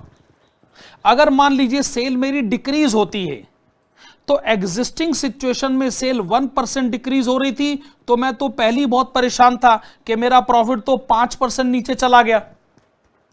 अब मुझे पता चला कि यहां से अगर मेरी सेल 1% गिरती है तो मेरा प्रॉफिट और भी ज्यादा नीचे चला जाएगा। तो मुझे कैसा फील हो रहा होगा, वेल आप उसको कुल मिलाकर इस तरीके से कह सकते हैं कि बुरा तो मुझे पहले ही लग रहा था, अब मुझे और भी ज्यादा बुरा लग रहा है। अब पॉइंट ये उठता है कि कोई आपसे अगर ये सवाल पूछे कि लीवरेज का ज्यादा होना अच्छी बात है कि कम होना अच्छी बात है, हम कहेंगे सर ये इस बात पे डिपेंड करता है कि आप फ्यूचर मार्केट को किस सेंस में सोच रहे हैं। अगर तो आपकी सेल बढ़ रही है, बड़ी अच्छी बात है, और अगर आपको लगे कि बढ़ती सेल के साथ प्रॉफिट इस तरीके से बहुत रफ्तार से बढ़ेगा, तो आपको पक्का बढ़ता हुआ लीवरेज अच्छा ही लगेगा। लेकिन मेरे प्यारे बच्चों, अगर मार्केट गिर रही हो तो यही बड़ा लीवरेज ना बहुत बुरा लगता है साहब। तो इसीलिए लीवरेज बड़ा है अच्छी बात है बढ़ती हुई मार्केट में, और लीवरेज बड़ा है बुरी बात है घटती हुई मार्केट में। ओके, आइए एक एग्जांपल हम फाइनेंशियल लीवरेज के रिलेशन में भी लेते हैं। ये मैं अगली स्लाइड पर आता हूं। Financial leverage, let us assume आपका एग्जिस्टिंग फाइनेंशियल लीवरेज है 6 टाइम्स और फ्यूचर में वो रह गया 2 टाइम्स, तो इसका मतलब लीवरेज कम हो गया। तो जब वो 6 टाइम्स होता था तो आपका कंक्लूजन क्या था? 2 कंक्लूजन थे आपके कि यहां से अगर ईबीआईटी यानी इंटरेस्ट से पहले की इनकम में अगर 1% इंक्रीज हो जाए तो ईबीटी इंटरेस्ट के बाद की इनकम में 6% इंक्रीज हो जाएगा। दूसरा कंक्लूजन ये होता था कि अगर ईबीआईटी में 1% डिक्रीज हो जाए तो ईबीटी में 6% डिक्रीज होगा। अल्टीमेटली बिफोर टैक्स इनकम में अगर 1% का चेंज आए तो आफ्टर इंटरेस्ट इनकम में, मैं फिर से कहूंगा, बिफोर इंटरेस्ट इनकम में अगर 1% का चेंज आए तो आफ्टर इंटरेस्ट इनकम में 6% का चेंज था। फ्यूचर सिचुएशन आप कैसे देखते हैं? अब ये 2:1 हो गया। अब मैं ये कहने लगूंगा कि अगर इंटरेस्ट से पहले वाली इनकम 1% बढ़े तो प्रॉफिट तो सिर्फ 2% बढ़ता है जी। ये तो अच्छा नहीं हुआ जी, ये तो अच्छा नहीं हुआ, ये तो बुरी बात है ना। फिर आप क्या कहोगे कि अगर ईबीआईटी सिर्फ 1% गिरे तो ऐसी सिचुएशन में ईबीटी भी 2% गिर जाएगा। अल्टीमेट कंक्लूजन फिर वही का वही कि अगर लीवरेज बड़ी फिगर है तो वो अच्छा तभी लगता है अगर मार्केट जो है प्रोग्रेस कर रही हो, मार्केट में तरक्की की फीचर्स देखी जा रही हो। मेरे प्यारे बच्चों, एकदम ऐसा ही कंक्लूजन आप कंबाइंड लीवरेज में भी ला सकते हैं। मान लीजिए कंबाइंड लीवरेज एग्जिस्टिंग सिचुएशन में 7 टाइम्स है और फ्यूचर में 10 टाइम्स है। ऑब्वियसली बिना किसी एग्जांपल का सहारा लिए मैं कह सकता हूं कि अगर आपको सेल बढ़ती हुई नजर आ रही है तो सिचुएशन फेवरेबल है, क्योंकि पहले आप कहते थे सेल 1% बढ़े ईबीटी 7% बढ़ेगा। अब आप ये कहने लगे हैं कि सेल अगर 1% बढ़े ईबीटी 10% बढ़ जाता है तो सिचुएशन तो फेवरेबल है। लेकिन अगर आप ये सोचते हैं कि सेल कम हो जाती है तो फिर आपके कंक्लूजन किस डायरेक्शन में जाएंगे? पहले आप कहते थे सेल 1% गिरे प्रॉफिट 7% गिर जाता है, अब आप कहने लगे हो सेल अगर 1% गिरे प्रॉफिट 10% तक गिर जाता है। तो अल्टीमेट कंक्लूजन ये है कि बढ़ा हुआ लीवरेज अच्छी बात है फेवरेबल मार्केट में, घटा हुआ लीवरेज अच्छी बात है घटती हुई मार्केट में। अच्छा, अब आप एक काम करें, इस कंसेप्ट को आपने अच्छी तरह समझ लिया ना, अब अगले कंसेप्ट की तरफ चलते। ओके, नेक्स्ट कंसेप्ट है रिटर्न ऑन कैपिटल एम्प्लॉयड, और we can say return on investment. Return on capital employed को आप ROCE भी कह सकते हैं और रिटर्न ऑन इन्वेस्टमेंट को आप ROI भी कह सकते हैं। इस कंसेप्ट को आप कुछ ऐसे समझिएगा। एक बिजनेस का एग्जांपल लेते हैं। वो बिजनेस हो सकता है कोई कंपनी चलाती हो, कोई पार्टनरशिप फर्म चलाती हो, सोल प्रोप्राइटर। चलिए एक काम करते हैं, एक कंपनी का ही एग्जांपल लेते हैं ताकि कंसेप्ट जो है ना हम लोग क्लियर ढंग से समझ सकें। अच्छा, उस बिजनेस की जो फाइनेंसिंग हुई है, लेट अस अज्यूम इसमें इक्विटी शेयर होल्डर ने फंड्स रेज करे हैं, इक्विटी शेयर होल्डर ने फंड्स आपको प्रोवाइड करा कर दिए हैं, और आपको फंड्स प्रोवाइड करा कर दिए हैं डिबेंचर होल्डर्स हैं। आप इसको डेब्ट फाइनेंसिंग भी कह सकते हैं। मान लीजिए इक्विटी फाइनेंसिंग हुई है ₹15 लाख की, और जो डेप्ट फाइनेंसिंग हुई है वो है ₹5 लाख की। भाई इसका मतलब ये हो गया कि कंपनी के पास जो टोटल कैपिटल है वो है ₹20 लाख। एकदम परफेक्ट है। अब 20 लाख का जो कैपिटल है इसको हम लोग बिजनेस में लगाएंगे। बिजनेस में जब कैपिटल लगेगा, कस्टमर को गुड सर्विसेज प्रोवाइड करा कर दी जाएंगी, तो वहां से हम क्या अचीव करेंगे? ऑब्वियसली वहां से हमको मिलेगा सेल्स। मान लीजिए कि एक साल में कंपनी ने 8 लाख रुपए की सेल अचीव करी, ऑफ कोर्स, लेकिन सेल चूंकि बिजनेस से अचीव हुई है तो बिजनेस के एक्सपेंसेस भी होते हैं, बिजनेस का वेरिएबल कॉस्ट भी होता है, बिजनेस का फिक्स कॉस्ट भी होता है। चलिए हम ये कहते हैं total cost related to business, let us suppose वो टोटल कॉस्ट का अमाउंट है ₹3 लाख। इसका मतलब बिजनेस ने आपको जो इनकम अर्न करके दी, जिसको कि आप EBIT भी कह सकते हैं, दैट इज ₹5 लाख। अब मैं आपको बताना चाहूंगा जो कंसेप्ट है रिटर्न ऑन कैपिटल एम्प्लॉयड या रिटर्न ऑन इन्वेस्टमेंट, बेसिकली ये क्या होता है। बड़े ध्यान से सुनेगा, बड़ा इंपॉर्टेंट कंसेप्ट है। जो रिटर्न ऑन कैपिटल एम्प्लॉयड है, फार्मूले के सेंस में अगर कहा जाए तो ये होता है EBIT divided by capital employed multiplied with 100। 100 से इसलिए मल्टीप्लाई करें अगर आपको आंसर परसेंटेज में देना है तो। आप ये कहेंगे कि देखिए इस बिजनेस में जो कैपिटल एम्प्लॉयड है, जो टोटल इन्वेस्टमेंट हुई पड़ी है वो तो 20 लाख की है, जैसा कि आप यहां से देख सकते हैं, लेकिन जो बिजनेस से एक साल में इनकम जनरेट करी जाती है वो इनकम है ₹5 लाख। तो परसेंटेज के सेंस में हम ये कह सकते हैं कि 25% इनकम, 25% इनकम जनरेट करी जाती है। यानी बिजनेस से जो इनकम जनरेट होती है, जब हम उसको बिजनेस के कैपिटल से कंपेयर करते हैं तो बिजनेस इनकम आपके कैपिटल का 25% है। इससे ये तो पता चलता ही है कि आप कैपिटल का कितना इफेक्टिव यूटिलाइजेशन कर पाते हैं। लेकिन एक और बड़ा इंपॉर्टेंट कंक्लूजन, बहुत रेलिवेंट पॉइंट मैं आपके सामने पेश करता हूं। वो पॉइंट बेसिकली है क्या, सुनेगा। जब आप कहते हो कि आप 25% इनकम जनरेट करते हैं, इसका सीधा सा मतलब है कि जो फंड्स इक्विटी से मांगे गए और जो डेब्ट से मांगे गए, दोनों पर 25% इनकम जनरेट हुई। मैं फिर से अपनी बात कहता हूं, आपने जितने फंड्स इक्विटी से मांगे, आपने जितने फंड्स डेब्ट से मांगे, दोनों पर कंपनी ने 25% इनकम जनरेट करी। अच्छा, जो डेब्ट प्रोवाइडर है उसने जब आपको फंड्स प्रोवाइड करा कर दिए तो आप जानते हो कि रेट ऑफ इंटरेस्ट शुरू में डिसाइड कर दिया जाता है। ये कॉन्ट्रेक्चुअल ऑब्लिगेशन है। आप जब बैंक से लोन भी लेते हैं, आप जब डिबेंचर भी इश्यू करते हैं, तो रेट ऑफ इंटरेस्ट शुरू में डिसाइड किया जाता है। मान लीजिए आपको यह कहा गया है कि जहां से हमने डेब्ट रेज किया है वहां पर हमारा कमिटमेंट था, हम उनको 12% इंटरेस्ट जरूर पे करेंगे। अब पॉइंट ऑफ व्यू सुनिएगा, आपने जो अमाउंट डेब्ट से लिया 5 लाख रुपए, बिजनेस में डेब्ट का पैसा भी लगाया गया, बिजनेस से उस डेब्ट के पैसे पे बिजनेस करके 25% इनकम जनरेट करी गई। तो आपने किसी से लोन लिया, उसको बिजनेस में लगाया, आपने खुद उसके ऊपर 25% इनकम अर्न करी और उससे आपने सिर्फ 12% देके टरका दिया। बाकी का डिफरेंस आपके पास है, आपकी जेब में पड़ा हुआ है। अब कंपनी का स्ट्रक्चर कुछ ऐसा है कि अगर मान लीजिए हमने डेब्ट से चीप फाइनेंसिंग करवा रखी है, मेरा मतलब है रेट ऑफ इंटरेस्ट कम है, जबकि हमारा खुद का जो रिटर्न ऑन कैपिटल एम्प्लॉयड है ज्यादा है, तो जो भी एक्स्ट्रा इनकम हमारे पास आती है उस एक्स्ट्रा इनकम का क्या करा जाता है। मैं आपको बताऊं, जब हम इक्विटी शेयरहोल्डर के पास जाते तो हम इक्विटी शेयरहोल्डर के पास एक नहीं 2-2 थालियां लेके जाते हैं।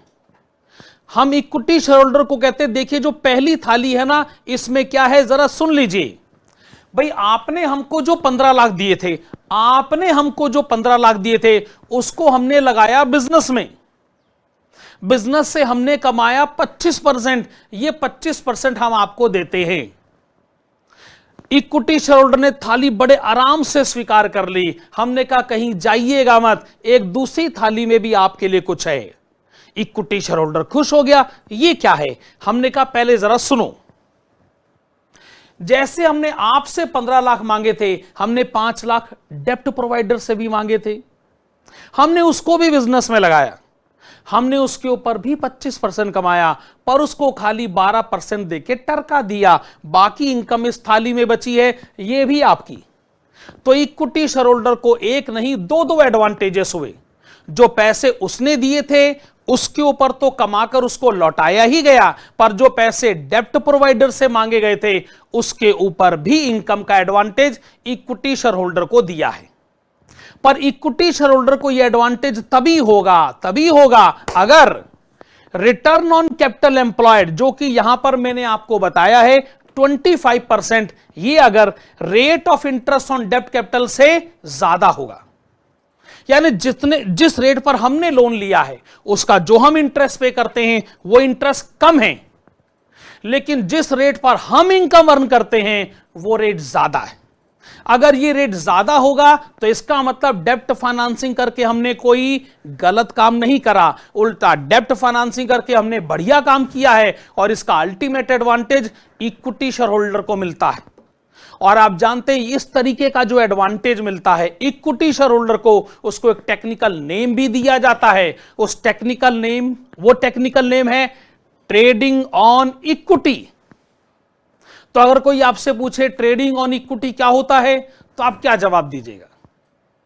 कि कंपनी अगर चीप डेप्ट फाइनेंसिंग करती है, रेट ऑफ इंटरेस्ट कम देती है, लेकिन उसको बिजनेस में लगाकर ज्यादा इनकम अर्न करती है, तो वो जो additional advantage equity share holder को होता है उसे ट्रेडिंग ऑन इक्विटी कहा जाता है। और उस एक्स्ट्रा एडवांटेज के कारण इक्विटी शेयर का मार्केट प्राइस भी मार्केट में बहुत ज्यादा बढ़ जाता है भैया। अच्छा, एक बार फिर से, क्या आपको रिटर्न ऑन कैपिटल एम्प्लॉयड का फार्मूला भी क्लियर है? होना ही चाहिए। कितना सिंपल फार्मूला है। नीचे आपने क्या लिखा है कि बिजनेस में कैपिटल कितना लगा है, और ऊपर आपने क्या लिखा है कि उसी कैपिटल की मदद से बिजनेस में आपने सेल अचीव करी, बिजनेस के एक्सपेंसेस माइनस करे, बिजनेस का प्रॉफिट आपने अटेन किया। सो बिजनेस से होने वाला प्रॉफिट डिवाइडेड बाय बिजनेस में जो इन्वेस्टमेंट हुई पड़ी है कैपिटल के नाम पर, जब ये परसेंटेज में कैलकुलेट किया जाता है तो उसे आप और मैं कहते हैं रिटर्न ऑन कैपिटल एम्प्लॉयड। बहुत बढ़िया, बहुत प्यारा कंसेप्ट है ना। चलिए बढ़ते हैं अगले कंसेप्ट की तरफ। ओके, नेक्स्ट कंसेप्ट मैंने पिक करा है operating leverage and business risk. इस कंसेप्ट को समझने के लिए ना एक सिंपल सा एग्जांपल मैं आपके सामने लाता हूं। मान लीजिए आपको यह कहा गया कि किसी कंपनी का जो ऑपरेटिंग लीवरेज है वो इस समय है 5:1। बड़ी अच्छी बात है। अच्छा, ऑपरेटिंग लीवरेज का जो फार्मूला आप जानते हैं, और मैं चाहूंगा कि आप मुझे अल्टरनेटिव फार्मूला बताइएगा। Well, this is existing contribution divided by existing EBIT। Okay, this is contribution divided by EBIT, fix cost से पहले और फिर फिक्स कॉस्ट के बाद। बड़ी अच्छी बात है।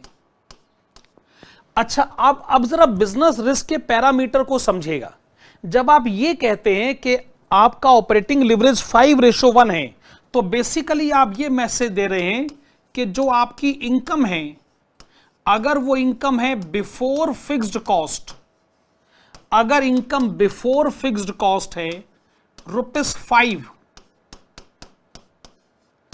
तो आप बताएं इनकम आफ्टर फिक्स्ड कॉस्ट कितनी हो गई? Well, income after fixed cost is ₹1। क्या ऑपरेटिंग लीवरेज का यह भी कंक्लूजन ड्रॉ किया जा सकता है कि अगर फिक्स कॉस्ट से पहले वाली इनकम आपकी ₹5 है, तो फिक्स कॉस्ट के बाद वाली इनकम आपकी सिर्फ ₹1 है? तो भाई आप ये बताइए फिर फिक्स कॉस्ट कहां गया? फिक्स कॉस्ट तो इन दोनों का डिफरेंस है, दैट इज ₹4।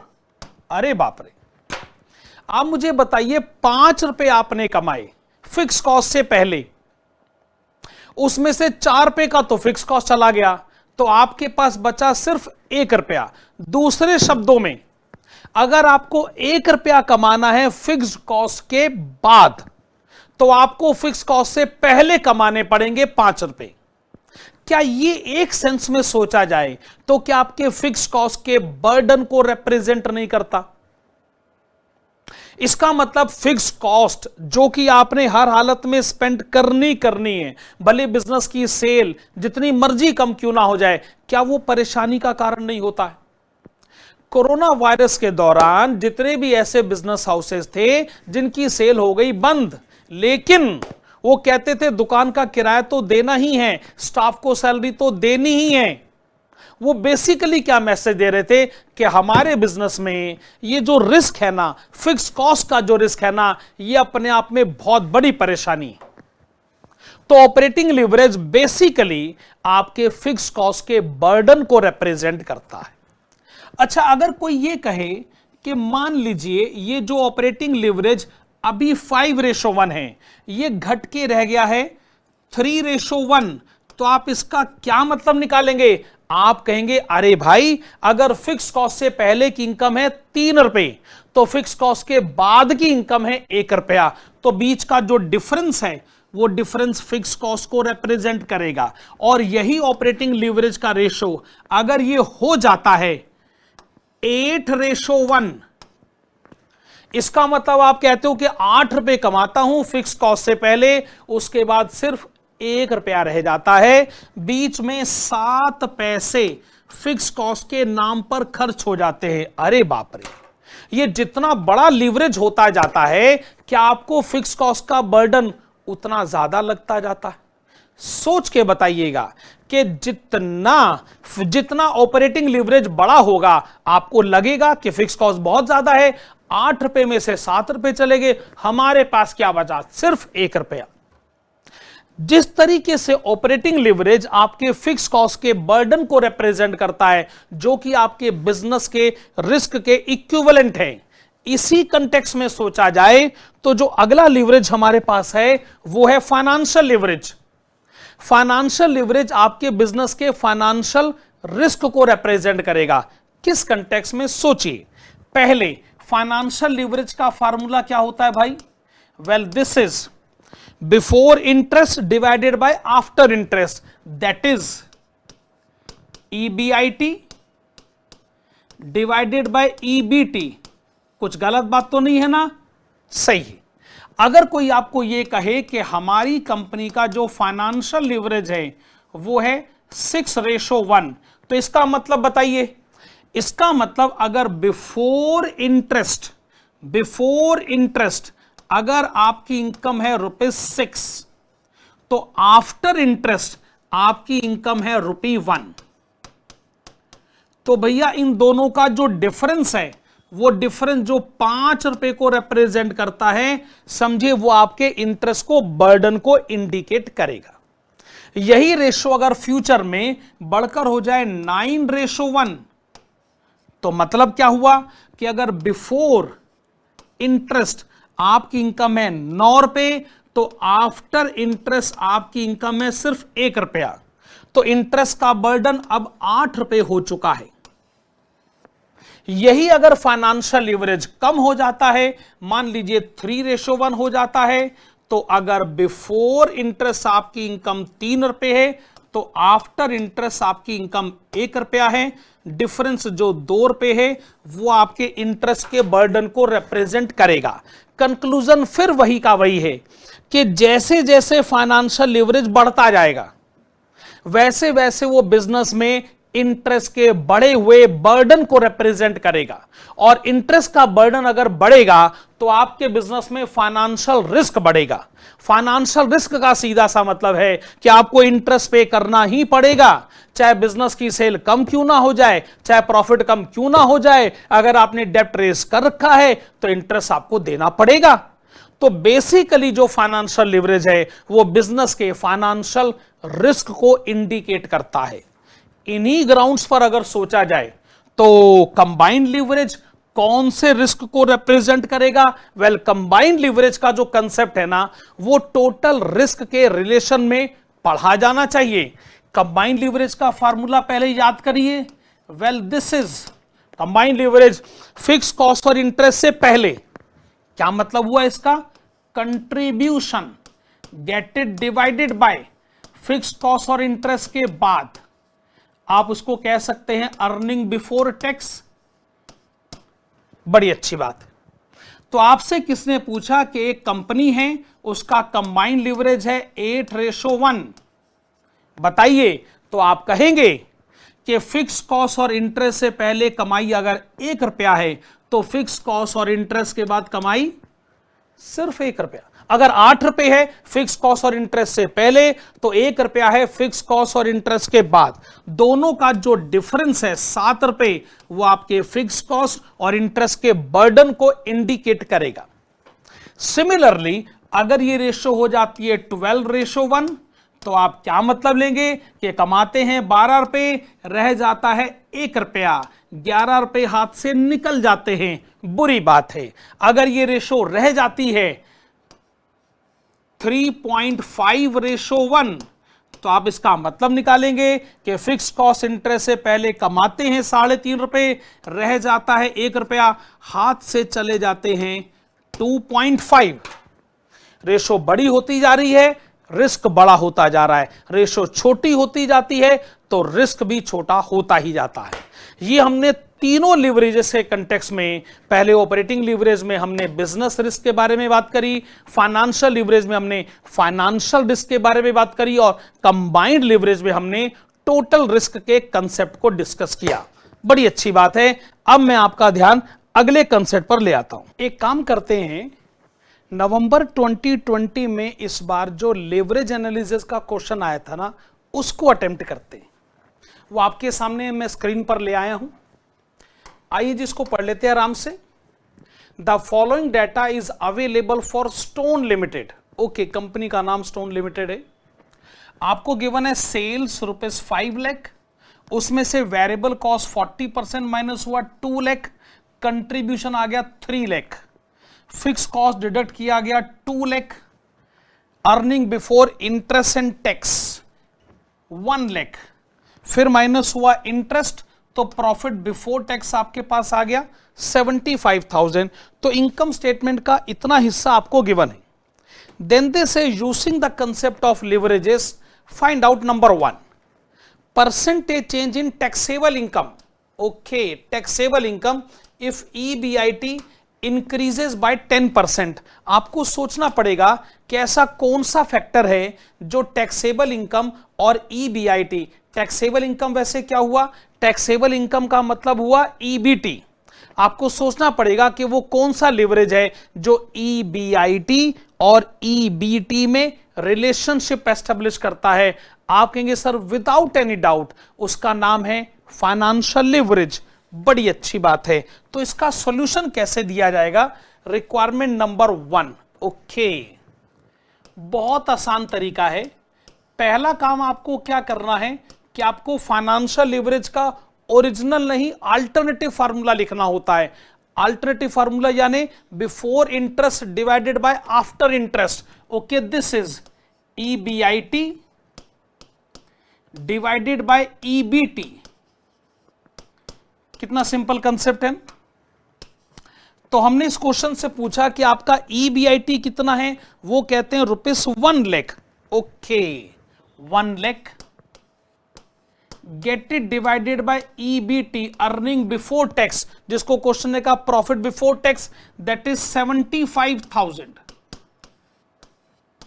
तो 1 लाख को अगर आप 75,000 से डिवाइड करते हैं तो आपको फाइनेंशियल लिवरेज मिलेगा 1.33, वो भी अप्रोक्सीमेटली। अच्छा, ये फाइनेंशियल लिवरेज का आपने अल्टरनेटिव फार्मूला लिखा, इसको आप अप्लाई कर दीजिए ओरिजिनल फार्मूले पर। वो कैसे भला? बहुत आसान है। फाइनेंशियल लिवरेज का original formula, well this is percentage change in EBT divided by percentage change in EBIT। ये इसका ओरिजिनल फार्मूला है। अच्छा, आपने फाइनेंशियल लिवरेज 1.33 बताया, फाइनेंशियल लिवरेज 1.33 का मतलब क्या लिया जाए? It implies that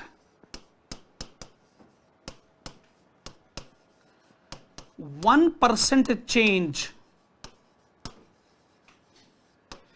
in EBIT will produce 1.33% change in EBT, that is taxable income. Question ये कहता है कि हम ना EBIT को 10% इंक्रीज करना चाहते हैं. सो क्वेश्चन ये कहता है कि EBIT 10% इंक्रीज हम करना चाहते हैं. आप ये बताएं टैक्सेबल इनकम कितना परसेंटेज इंक्रीज होगा. So if EBIT increases by 10%, EBT, that is taxable income, will get increased by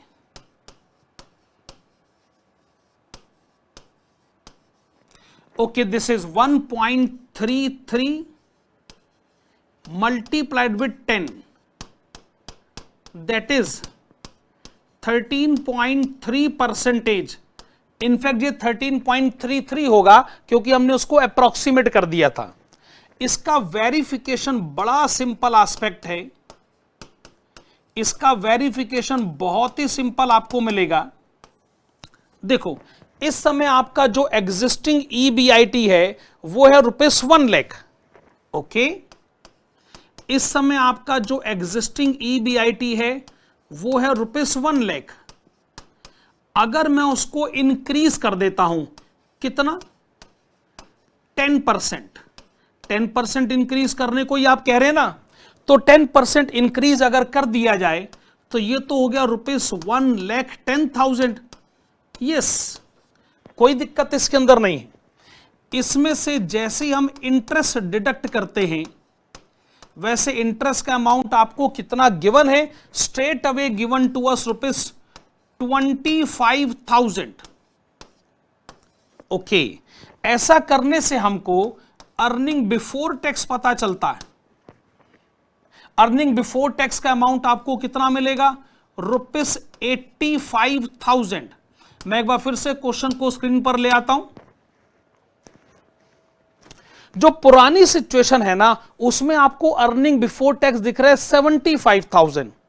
okay, अगर वो 75,000 है, आप कहेंगे नई सिचुएशन में तो 85,000 हो गया. अगर मैं इसमें से माइनस कर दूं एग्जिस्टिंग EBT 75,000, आप जैसे इसको डिडक्ट करेंगे आपको पता चलेगा इंक्रीज इन EBT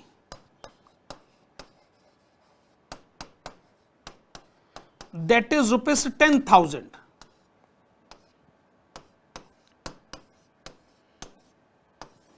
अब ये जो इंक्रीज इन EBT 10,000 आपने एब्सोल्यूटली पता किया है, इसको परसेंटेज के सेंस में पता कर लेते हैं.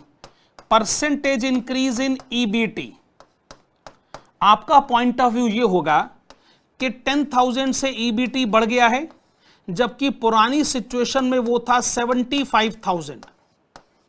परसेंटेज में अगर कैलकुलेट किया जाए तो अप्रोक्सीमेटली आपको बताना है well this is 10 divided by 75. ये आपको वही मिला है 13.33% जो कि यही है. Okay, this is 13.3% approximately. मेरे प्यारे बच्चों जरा ध्यान से देखिएगा इस पूरे प्रोसीजर को. हम आखिरकार इसको मैनेज कैसे करते हैं? बेसिकली हम फाइनेंशियल लिवरेज के पहले अल्टरनेटिव फार्मूले को उठाते हैं और हम उसको ओरिजिनल फार्मूले में फिट कर देते हैं. हमारा पॉइंट ऑफ व्यू यह है कि अगर 1.33 आपने बताया है, तो इसका मतलब है कि अगर EBIT में 1% का चेंज होगा तो EBT में 1.33% का चेंज होता है।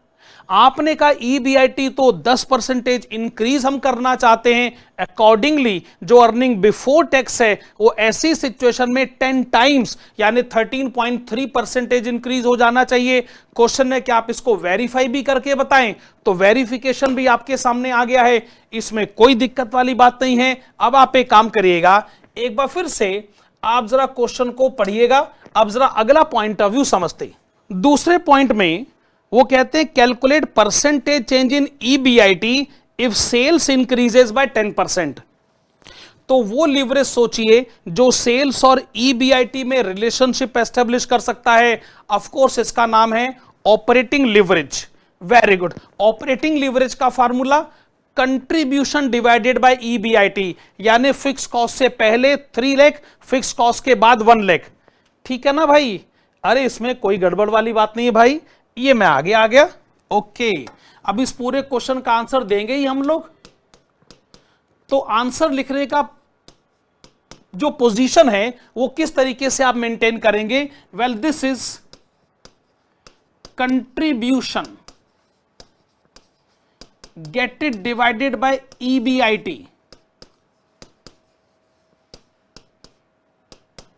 याद रखेंगे ना, फिक्स कॉस्ट से पहले और फिक्स कॉस्ट के बाद। Okay, this is 3 lakh divided by 1 lakh.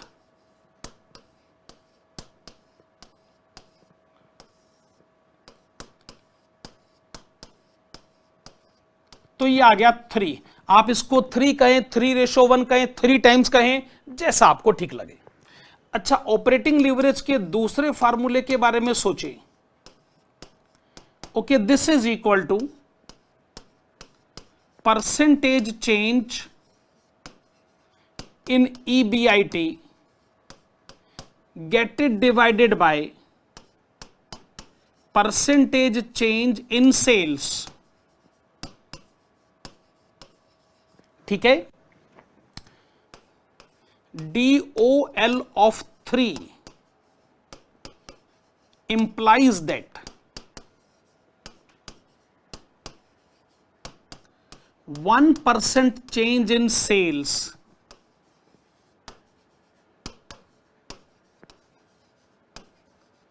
will produce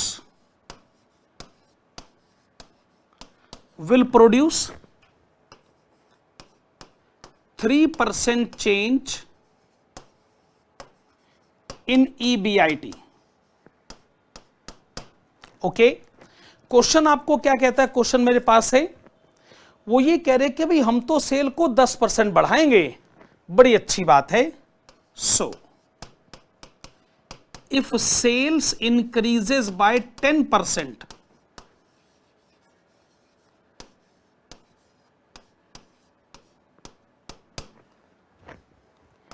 EBIT will get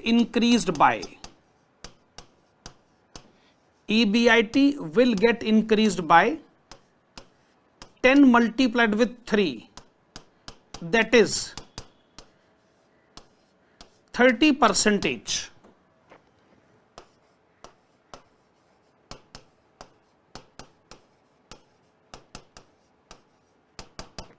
verification देखिए, जो इनकम स्टेटमेंट हमें गिवन है उसमें जो सेल्स का अमाउंट है वो है ₹5 लाख। अगर उसको 10% इंक्रीज कर दिया जाए तो इसका मतलब नई सिचुएशन में सेल्स हो जाएगा 5,50,000। कितना हो जाएगा? 5,50,000। वेरिएबल कॉस्ट का मैसेज ये है कि ये है 40% ऑफ सेल्स वैल्यू। एकदम ठीक बात है।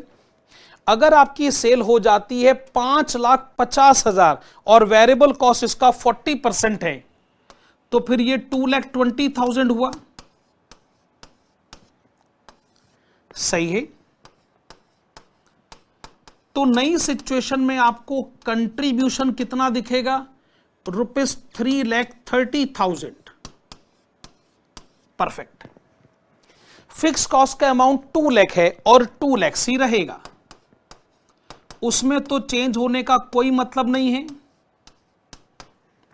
आप जैसे 2 लाख का फिक्स कॉस्ट इसमें से डिडक्ट करते हैं, आपको नई सिचुएशन का ईबीआईटी पता चलेगा। कितना? 1,30,000। ठीक है। अब आप पुरानी सिचुएशन से कंपेयर करें। आप देखिए, पुरानी सिचुएशन में आपको यह गिवन है कि पहले से आपका ईबीआईटी 1 लाख है माइनस एग्जिस्टिंग ईबीआईटी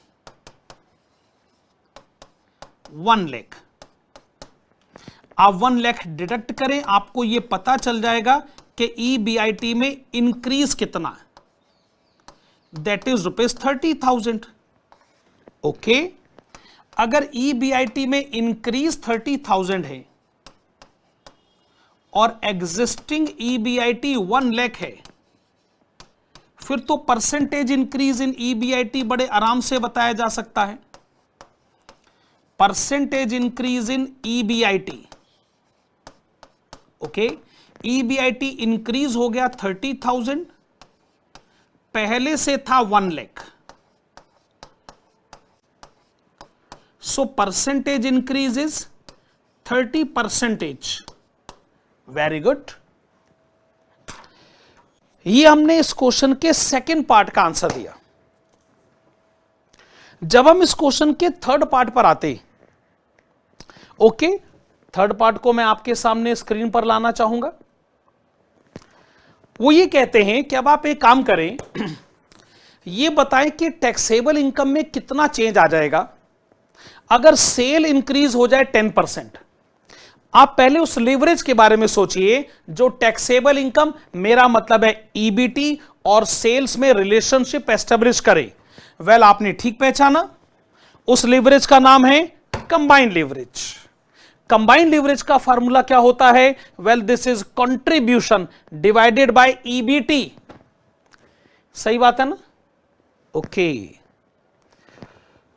तो रिक्वायरमेंट नंबर 3 की तरफ मैं आपको ले चलता हूं। जब हम ये इस क्वेश्चन का आंसर दे ही रहे हैं तो बीच में थोड़ी छोड़ेंगे।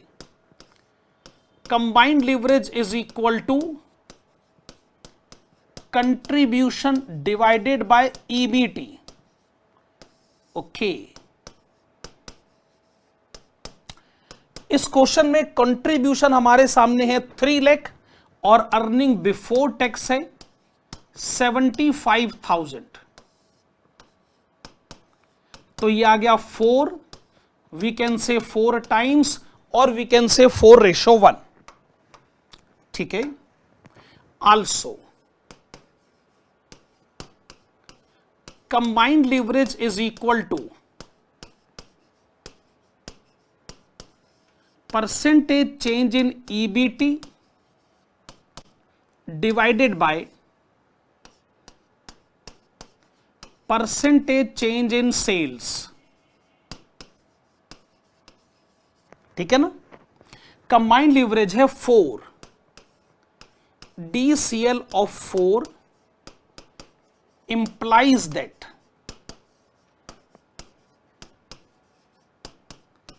%1 change in sales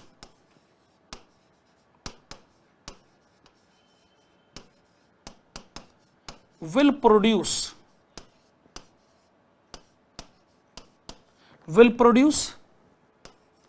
4% change in EBT।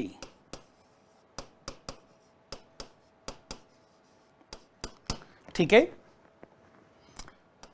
आपका मैसेज ये है कि आप सेल्स को इंक्रीज करना चाहते हैं 10%।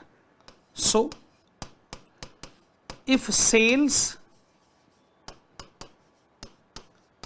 increases by 10%,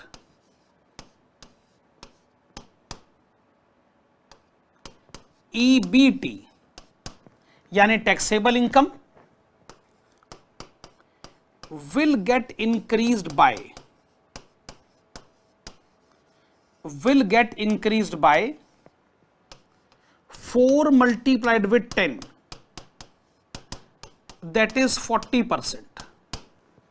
ठीक है, क्वेश्चन ने कहा है कि आपको आंसर को वेरीफाई करना है, तो वेरिफिकेशन भी हम करके बता देते हैं। वेरिफिकेशन सिर्फ क्वेश्चन के कहने पे ही करना चाहिए। देखिए, आपकी जो पुरानी सेल्स है वो है 5 लाख रुपए।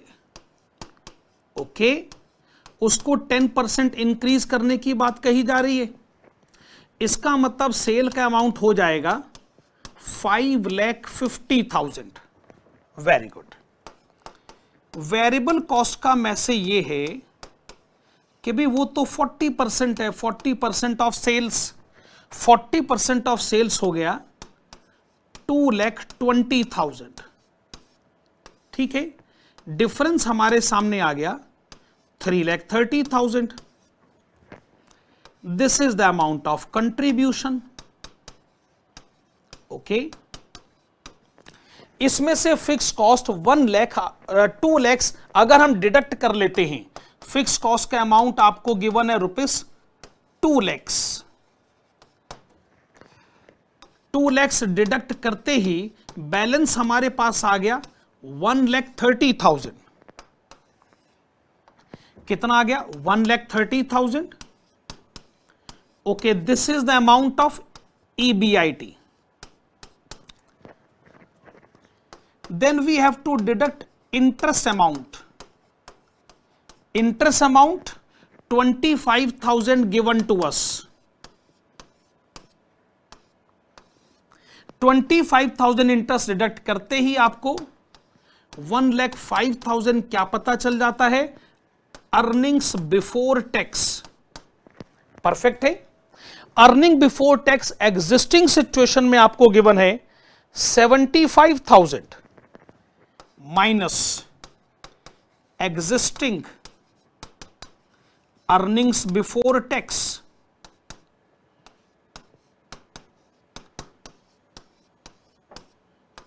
इसका मतलब जो डिफरेंस अब 30,000 आ रहा है, ये आपकी नजर में क्या है? Well, this is increase in earning before tax. Okay, percentage increase हम लोग जान लेते हैं। Percentage increase in EBT।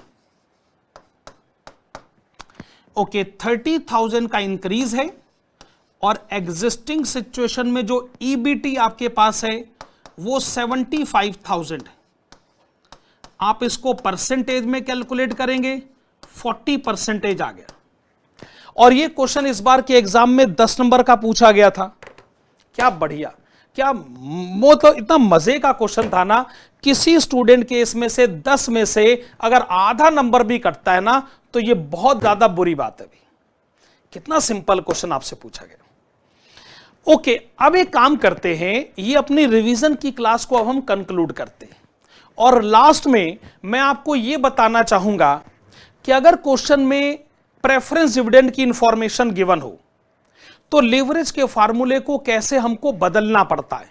Leverage का फार्मूला जो अभी तक मैंने आपको बताया था, उसमें स्पेसिफिक इंफॉर्मेशन मैंने आपको यह दी थी कि अगर प्रेफरेंस डिविडेंड ना हो तो, अगर प्रेफरेंस डिविडेंड हो तो फार्मूला क्या हो जाएगा, फार्मूले का नया रूप क्या होगा, यह जानने के लिए हम चलते हैं अगले स्टेज की तरफ।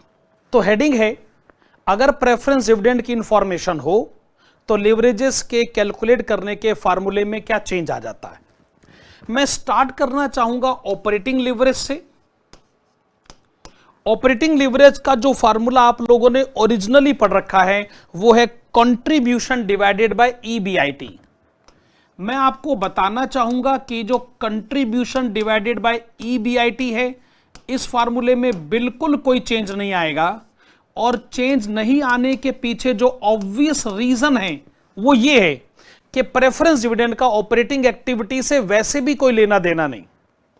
ऑपरेटिंग एक्टिविटी तो sales, variable cost, fix cost पर कंसंट्रेटेड है। प्रेफरेंस डिविडेंड हो या ना हो, ऑपरेटिंग लीवरेज कहता है जी मैं इसका क्या कर सकता हूं, तो फार्मूला वही रहेगा।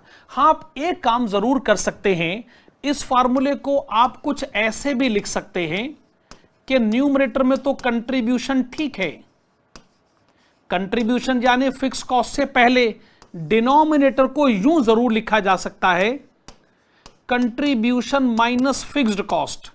आप कहेंगे सर इससे क्या फर्क पड़ता है, बात तो कुल मिलाकर वही है। हम भी वही कह रहे हैं कि ऑपरेटिंग लीवरेज के फार्मूले में ना कोई चेंज आया है ना कोई चेंज आएगा, भले ही प्रेफरेंस डिविडेंड हो या ना हो। लेकिन जब हम बात करते हैं फाइनेंशियल लीवरेज के बारे में, तो मेरे प्यारे बच्चों फाइनेंशियल लीवरेज के फार्मूले में चेंज आना जरूरी है, क्योंकि अभी तक आप खाली इंटरेस्ट नाम के फाइनेंशियल एक्सपेंडिचर को पढ़ते थे, अब उसमें प्रेफरेंस डिविडेंड का भी इंपैक्ट आपको डालना पड़ेगा। अच्छा, अभी तक का आपका फार्मूला क्या है, EBIT डिवाइडेड बाय, EBIT से हमारा मतलब इंटरेस्ट से पहले की income, divided by what, EBIT minus interest.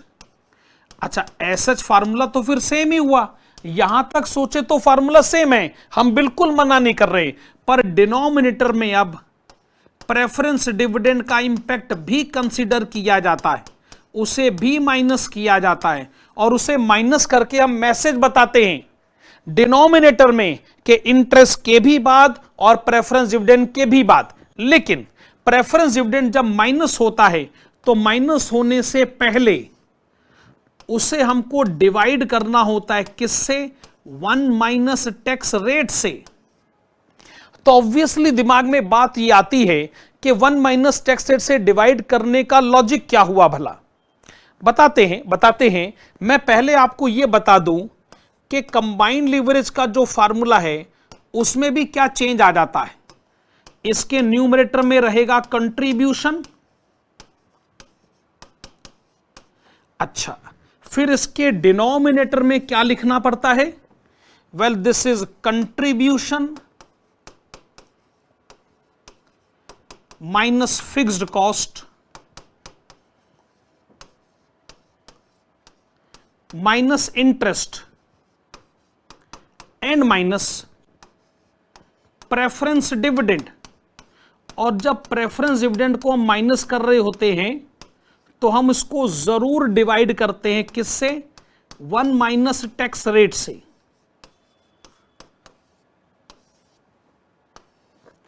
Okay, हालांकि हम अपनी मेन क्लासेस में, मुझे लगभग कोई आधे घंटे के आसपास का टाइम चाहिए होता है सिर्फ ये समझाने के लिए कि ये 1 माइनस टैक्स रेट से डिवाइड करने के पीछे का लॉजिक क्या है। लेकिन चूंकि ये रिवीजन क्लास है तो मुझे भी इसमें आपको हल्की सी वो बात आपको बतानी पड़ेगी। रिवीजन का तो ऑब्जेक्टिव यही है कि जितनी भी बातें आपने मेन क्लासेस में पढ़ी हैं वो बातें भले ही थोड़े थोड़े टाइम के लिए ही आए, लेकिन कंसेप्ट को आपको रिवाइज करवा कर दें। तो मैं आपको आखिर में थोड़ा सा टाइम लगाकर यह भी बता देता हूं कि 1 माइनस टैक्स रेट से डिवाइड क्यों करा जाता है और ऐसा करके हमारा कौन सा ऑब्जेक्टिव अचीव होता है। फार्मूला कुल मिलाकर यही है जी। ओके, मैं जरा अगली स्लाइड पर आता हूं इस कंसेप्ट को समझने के लिए कि 1 माइनस टैक्स रेट से डिवाइड आखिरकार क्यों करा जाता है।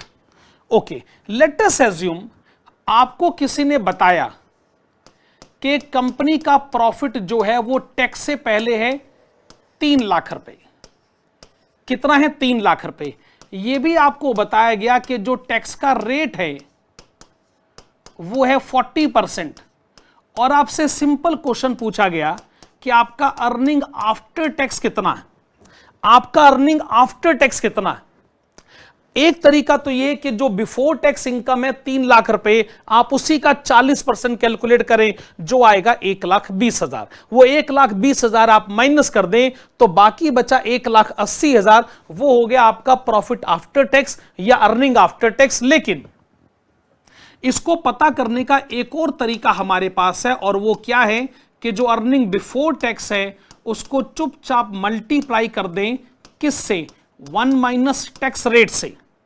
जैसे अगर आपका अर्निंग बिफोर टैक्स है 3 लाख, प्रॉफिट बिफोर टैक्स है 3 लाख, टैक्स रेट है 40%, तो आप इसको किस एंगल से सोचेंगे। सोचने का तरीका यह होना चाहिए कि मेरे भाई अगर इनकम 1 रुपया है उस पे 40 पैसे का टैक्स जाता है तो जाए, तो भी उसके बाद भी 60 पैसे तो बची जाते हैं ना। तो अगर आपकी इनकम है ₹3 लाख बिफोर टैक्स और उस पर 40% टैक्स जाता है, तो जाए तो भी 1,80,000 तो बच ही जाते हैं ना। अब ये जो आपको फार्मूला है ना, ये जो कंसेप्ट है ना, ये आपको बहुत बड़ी बात बता गया। क्या बात बता गया? कि अगर आपको अर्निंग आफ्टर टैक्स कैलकुलेट करना हो तो आप इस तरीके से कैलकुलेट कर सकते हैं। यूं भी सोचा जा सकता है कि अगर मुझे अर्निंग बिफोर टैक्स कैलकुलेट करना हो तो ये तो और भी आसान है। जो अर्निंग आफ्टर टैक्स होता है, अगर इसको 1 माइनस टैक्स रेट से डिवाइड कर दिया जाए तो उससे बिफोर टैक्स कैलकुलेशन अचीव करी जा सकती है। तो बेसिकली 1 माइनस टैक्स रेट से डिवाइड करके होता क्या है कि जो आपका आंसर आफ्टर टैक्स होता है वो बिफोर टैक्स में कन्वर्ट हो जाता है। अब मैं आपका ध्यान इस बात पे लाना चाहूंगा कि लेवरेजेस के फॉर्मूले में जो प्रेफरेंस डिविडेंड है वो 1 माइनस टैक्स रेट से डिवाइड क्यों होता है? क्योंकि प्रेफरेंस डिविडेंड नाम का जो फाइनेंशियल बर्डन आपके ऊपर आता है वो आता है टैक्स के बाद। पहले आप गवर्नमेंट को इनकम टैक्स पे करते हो, उसके बाद आपको प्रेफरेंस डिविडेंड पे करना पड़ता है। लेकिन प्रेफरेंस डिविडेंड की रिक्वायरमेंट को पूरा करने के लिए आपको खुद इनकम अर्न करनी पड़ती है टैक्स से पहले। तो जब मैं अपने आफ्टर टैक्स बर्डन को बिफोर टैक्स करूंगा, मैं फिर से कह रहा हूं, जब मैं अपने आफ्टर टैक्स बर्डन को बिफोर टैक्स करूंगा तो ऑब्वियसली मैं उसको 1 माइनस टैक्स रेट से डिवाइड करूंगा। 1 माइनस टैक्स रेट से डिवाइड करके मैं ये मैसेज दूंगा कि मुझे टैक्स के बर्डन को इसके साथ इनकॉर्पोरेट करना पड़ता है। तो जब भी क्वेश्चन में प्रेफरेंस डिविडेंड हो उसको इस तरीके से हैंडल जरूर करिएगा। मेरे प्यारे बच्चों, एक पूरी क्लास में हमने रिवीजन के सारे कंसेप्ट को उठाने की कोशिश करी। ये कोशिश पूरी तरह कामयाब होगी मैं ये दावा नहीं कर सकता, क्योंकि लीवरेज को पढ़ने में हम इतना टाइम लगाते हैं। खाली एक क्लास जो कि मेरे ख्याल से लगभग 1.5 घंटे के आसपास ये रिकॉर्ड हुई है, उसमें सारे के सारे कंसेप्ट पॉसिबल ही नहीं है कि रिवाइज किया जा सके, लेकिन फिर भी एक कोशिश है, एक ईमानदार कोशिश है मेरी तरफ से। मैं उम्मीद करता हूं ये जो रिवीजन क्लास रही लिवरेज एनालिसिस की, ये आपके बहुत काम आएगी एग्जाम में। अगर ये आपके थोड़े से भी काम आती है, थोड़े से नंबर बढ़ाने में आपके काम आती है, तो मैं समझूंगा ये जो मेरी मेहनत है वो मेहनत सफल हुई। अब हम लोग मिलेंगे अगली रिवीजन क्लास में। आज की क्लास को यहीं रोकते हैं। मेरी तरफ से good bye, thank you, take care.